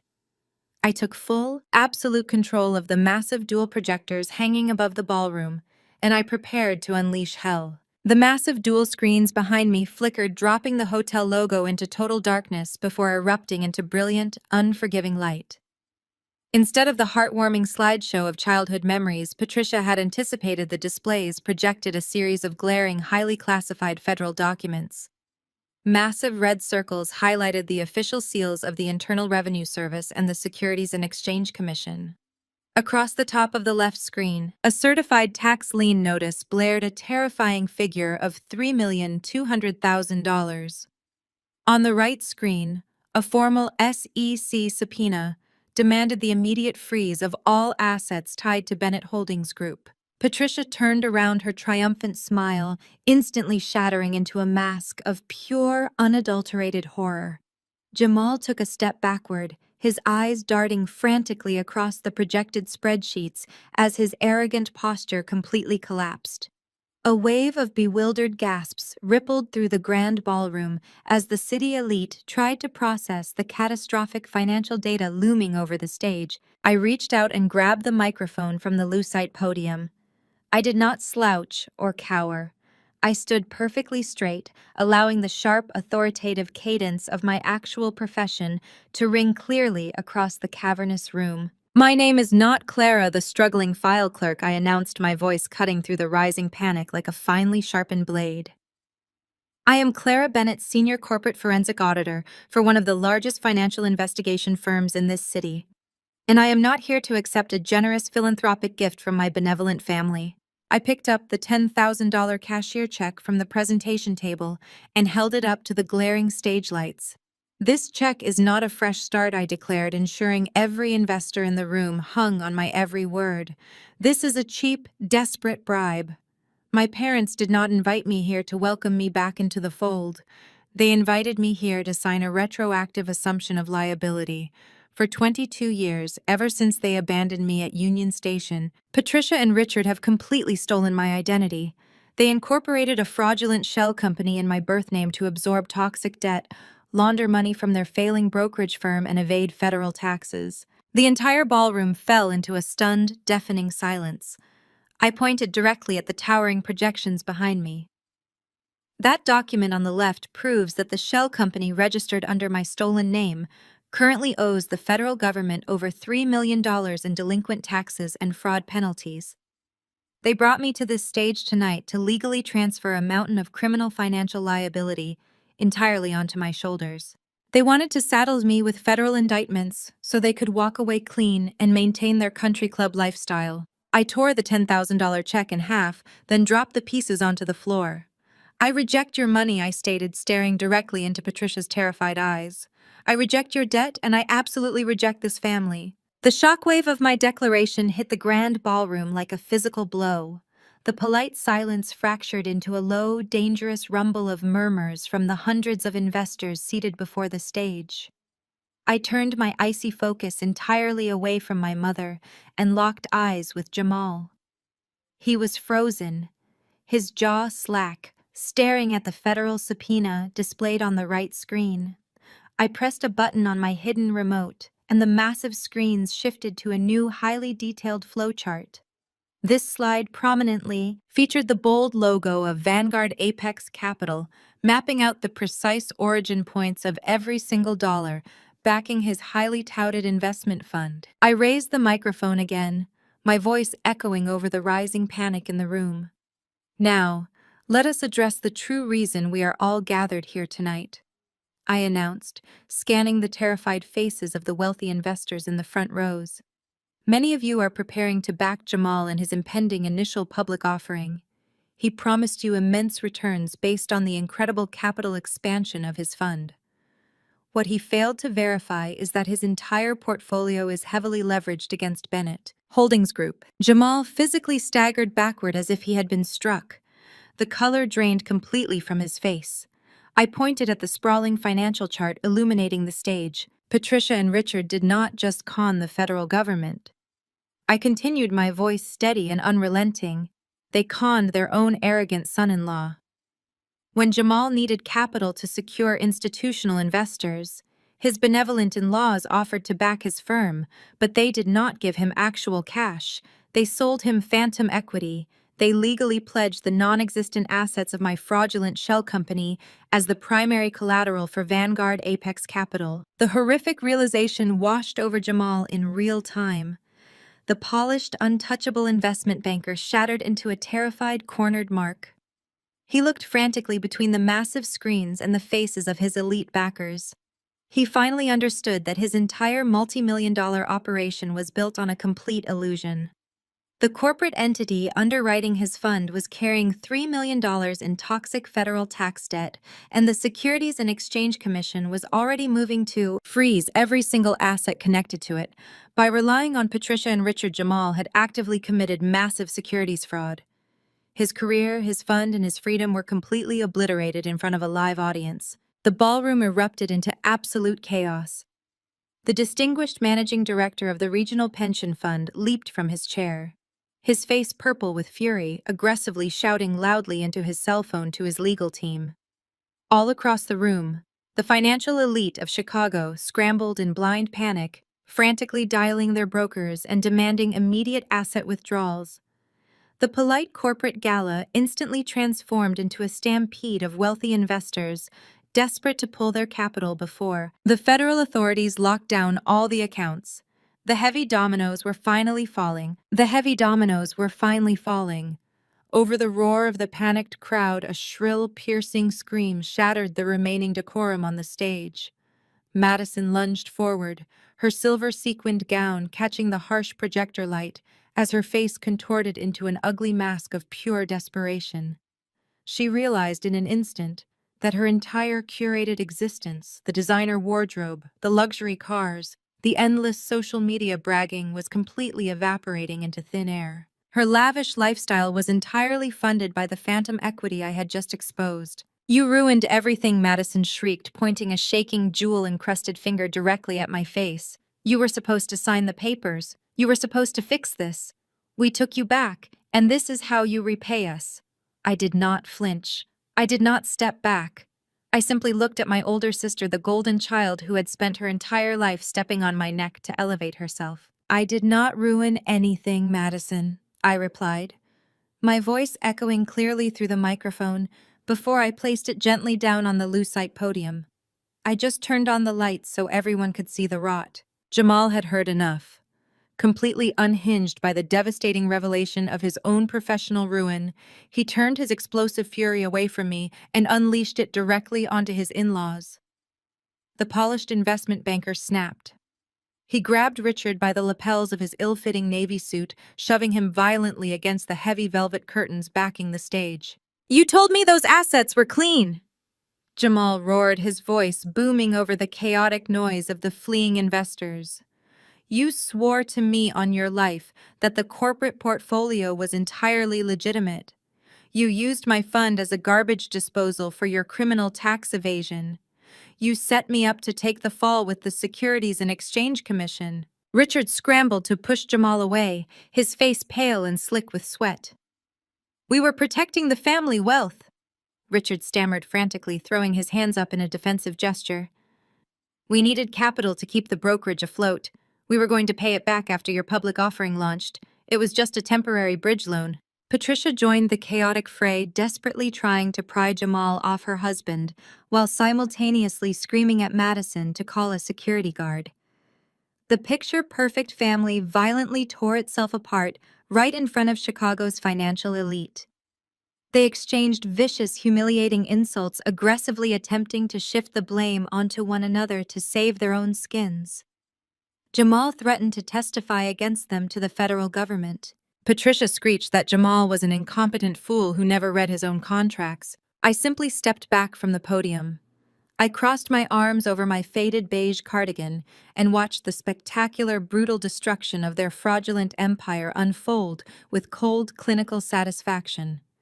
They had built a towering castle on a foundation of absolute lies, and I had just kicked out the final pillar holding it all together. I stood in the shadows of the grand stage, completely untouched by the blazing inferno. The screaming match on the grand stage reached a fever pitch, with Jamal aggressively backing Richard against the massive projection screen that was still broadcasting their catastrophic financial crimes.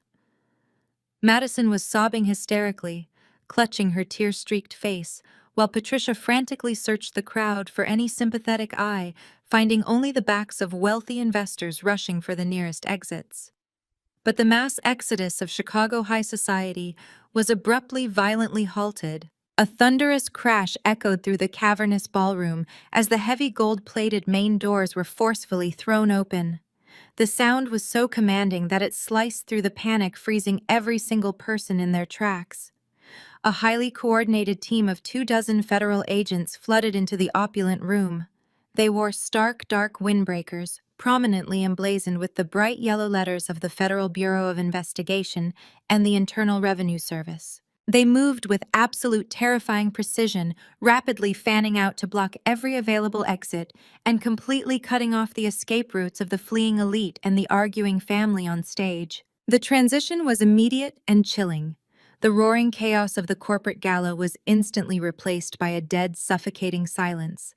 The only sound left in the massive space was the heavy, synchronized thud of tactical boots marching across the plush carpeting, heading directly toward the grand stage. Leo stepped out from the shadows near the service corridor, adjusting his tailored suit jacket with a look of supreme professional satisfaction.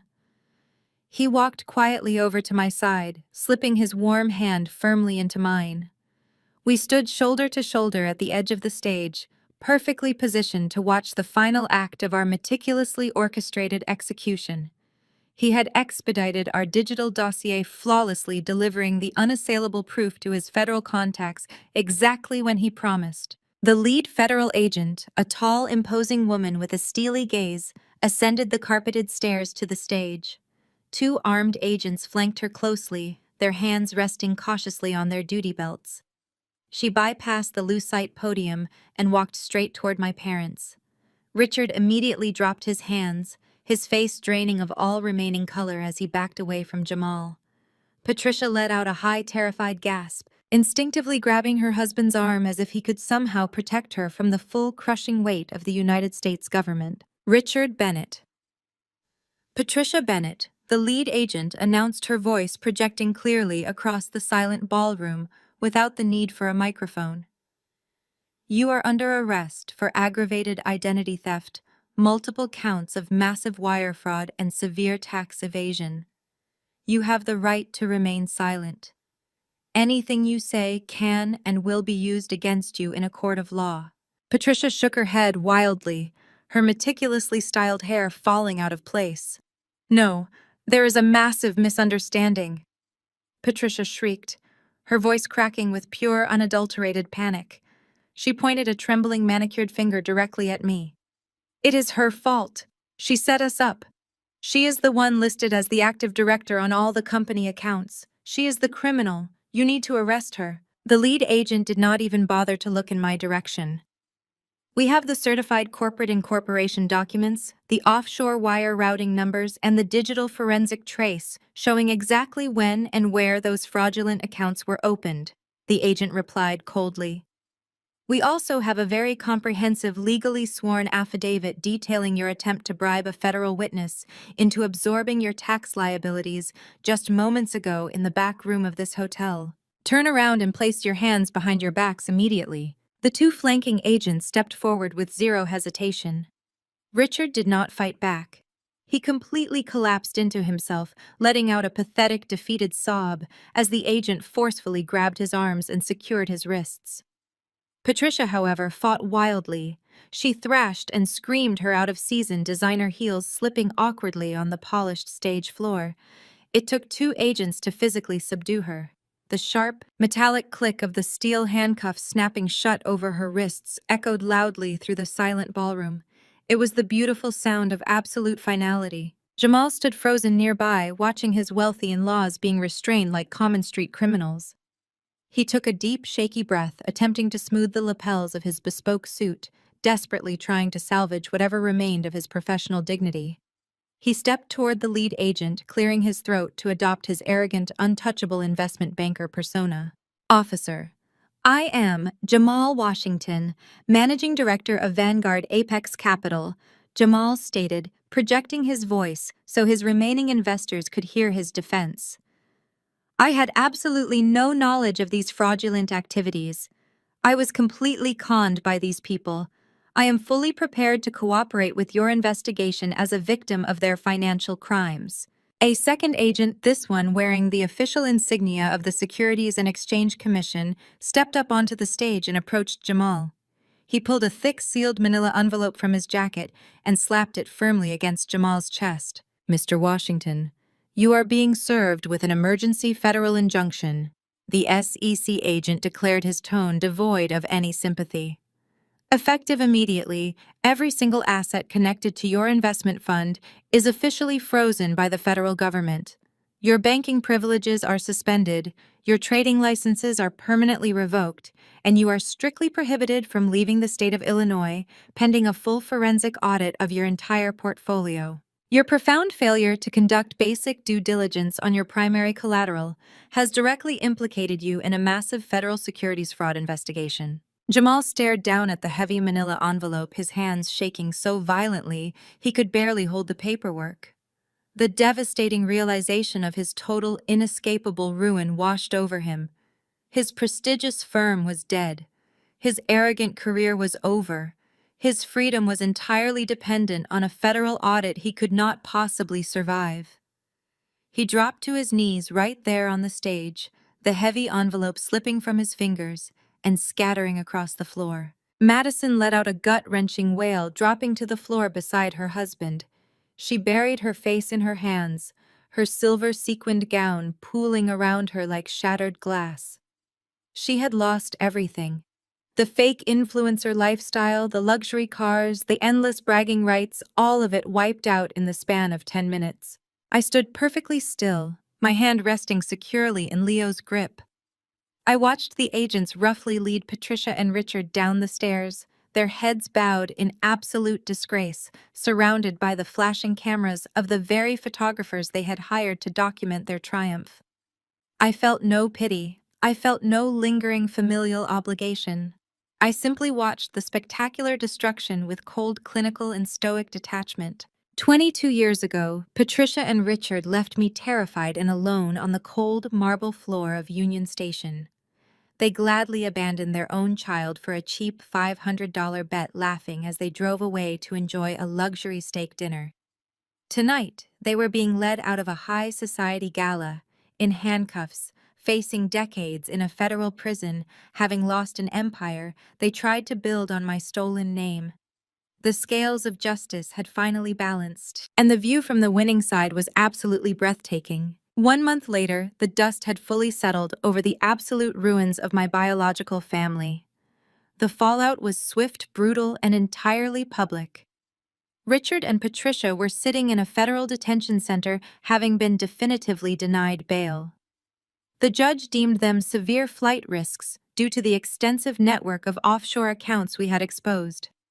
The local media had a field day covering their spectacular downfall, splashing their mugshots across the front pages of every financial publication in the state. Jamal fared no better. His highly publicized initial public offering was immediately canceled. He was officially facing a massive multi-count SEC indictment for gross negligence and securities fraud. With his assets completely frozen and his career incinerated, the stress of impending federal prison tore his marriage apart instantly. He and Madison filed for a highly publicized, incredibly bitter divorce, spending their remaining energy viciously fighting in court over whatever pathetic scraps of property the federal government had not already seized. Madison was entirely stripped of her fraudulent wealth. Her carefully curated lifestyle influencer aesthetic crumbled overnight.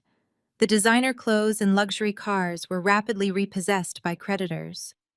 Her social media accounts were deactivated after she faced a relentless flood of public mockery and backlash from the investors her husband had ruined. I was sitting in my office reviewing a new corporate audit when my phone rang. The screen displayed an unknown number. I answered it, keeping my voice professional. A ragged, hysterical sob immediately came through the speaker. It was Madison. The arrogant, condescending golden child who had mocked my thrift store clothes just 4 weeks ago was completely gone. In her place was a frantic, desperate woman begging for a lifeline. "Clara, please do not hang up," Madison cried, her voice hitching with loud, wet gasps. "I have absolutely nothing left. The bank took the house. Jamal's lawyers took the cars. I am sleeping on a friend's cramped couch and I do not even have money for groceries. Please, Clara. You have that massive penthouse. You make $400,000 a year. Just give me a small loan to get back on my feet. Let me stay in your guest room for a few weeks. We are sisters. Family is supposed to help family." I leaned back in my leather chair, looking out at the sweeping view of the Chicago skyline. I did not feel a single ounce of pity. I felt the profound, unshakable peace of a woman who had finally excised a tumor from her life. I kept my voice perfectly level, delivering the final, unbreakable boundary. "You and your parents made it perfectly clear how this family operates," I said coldly. "Remember that $500 bet at Union Station? Let us see if you can find your way home." I ended the call before she could utter another sound. I opened my phone settings and permanently blocked the number. I set the phone down on the polished mahogany surface of my desk. The screen faded to black, taking Madison's desperate, echoing pleas with it. I did not feel a sudden rush of vindication or an overwhelming burst of adrenaline. Instead, a profound, unshakable silence settled over the room. It was the kind of silence that only comes when a decades-long storm finally breaks, leaving nothing but clear, open skies in its wake. I stood up and walked out of my home office, my bare feet padding softly across the heated hardwood floors of the penthouse. The evening had descended upon Chicago, transforming the city into a sprawling, glittering tapestry of light and glass. I stepped into the expansive living room where the floor-to-ceiling windows offered an unobstructed view of the skyline. The urban landscape was alive, pulsing with the chaotic, beautiful energy of millions of people living their actual, authentic lives. I leaned my shoulder against the cool glass, letting out a long, slow breath. Leo was sitting on this plush leather sofa, reviewing a final set of compliance documents for his firm. He looked up instantly, reading the shift in my posture. He set his tablet aside, stood, and walked over to join me by the window. He did not ask what the phone call was about. He simply wrapped his arms securely around my waist from behind, resting his chin gently on the top of my head. His presence was a steady, grounding anchor. It was the exact opposite of the chaotic, conditional attachments my biological family had always offered. I looked down at the streets far below my mind, drifting back through the years. I pictured the terrified 10-year-old girl standing alone on the freezing marble floors of Union Station. I remembered the heavy, crushing weight of that cheap pink backpack and the crumpled $20 bill clutched in my small, trembling hand. I remembered the sheer, suffocating terror of watching my parents drive away, realizing that the people who were biologically engineered to protect me had discarded me for absolute sport. For years, I had viewed that night as the greatest tragedy of my life. I had spent countless nights in cramped foster care bedrooms, crying into thin pillows, wondering what was wrong with me. I had agonized over why I was not enough, why I was so easily thrown away, and what I could have possibly done to deserve such a brutal rejection. But standing here now, wrapped in the warmth of my own home, supported by a partner who valued my mind and my integrity above all else, the truth finally crystallized. That night at the train station was not a tragedy. It was an absolute miraculous salvation. If Patricia and Richard had come back for me, if they had told me it was just a harsh joke and loaded me into the back of that sedan, my life would have been a waking nightmare. I would have been dragged back into their toxic narcissistic web. They would have spent the next 2 decades systematically breaking my spirit, molding me into a compliant hollow shell. I would have ended up exactly like Madison, a superficial, desperate woman who built her entire self-worth on out-of-season designer brands and the approval of wealthy strangers. I would have been complicit in their financial frauds, drowning in debt, and utterly devoid of a moral compass. Being abandoned by them was the most brutal, excruciating experience a child could endure, but it was also the greatest gift the universe could have ever given me. It severed the diseased branch before the rot could spread to my roots. It forced me to build my own foundation from scratch. Every late-night study session, every double shift scrubbing floors, every grueling exam, it all forged a spine of solid steel that they could never break. The trauma did not destroy me. It insulated me. It gave me the forensic vision to see right through their grand illusions and the tactical brilliance to dismantle their empire when they finally came back to use me. I turned slightly in Leo's arms, looking up into his kind, intelligent eyes. This is what real wealth looks like. Not the stolen corporate funds, not the fake offshore accounts, and certainly not the flashy diamond tennis bracelets bought on high-interest credit. Real wealth is the ability to sleep soundly at night, knowing your success was built on absolute integrity. It is having a partner who stands shoulder to shoulder with you in the trenches, ready to fight federal battles or simply pour you a glass of water when you are tired. My biological family taught me a very hard, very necessary lesson. Family is absolutely not defined by shared DNA. Blood does not automatically grant someone a permanent VIP pass to your life, especially when they only show up to exploit your hard work. True family is defined by consistent actions. It is defined by mutual respect, by showing up when things are difficult, and by celebrating your victories without trying to steal the credit. I had to walk through the absolute darkest parts of the foster system to learn that, but I emerged on the other side completely victorious. Richard and Patricia will spend their twilight years sitting in a federal penitentiary, stripped of their country club memberships and their delusions of grandeur. Jamal will face the crushing reality of the criminal justice system, his arrogant pride completely obliterated by his own spectacular incompetence. Madison will have to learn how to survive in the real world without a stolen safety net to catch her. They will all have to live with the devastating knowledge that they engineered their own spectacular downfall by underestimating the very girl they threw away. I stepped away from the window, pulling the curtains shut against the dark city. The past was finally permanently closed. I had legally reclaimed my name, my financial security, and my absolute peace of mind. There were no more ghosts hiding in the corporate registries, no more toxic relatives lurking in the shadows, and no more debts left unpaid. The ledger was perfectly balanced. If you are watching this and you are currently trapped in a dynamic where your own family makes you feel small, worthless, or utterly disposable, I need you to hear this. You do not owe your life to toxic people just because you share their genetics. You have the absolute right to pack your bags, walk out the door, and build an empire entirely on your own terms. Do not let their cruelty dictate your future. Let their underestimation be the fuel that drives your success. Have you ever had to break free from a toxic family and completely reclaim your own worth? I want to read your experiences. Share your stories of survival and absolute triumph in the comments section below. Hit the like button, subscribe to the channel, and remember that sometimes the greatest victories come from simply walking away.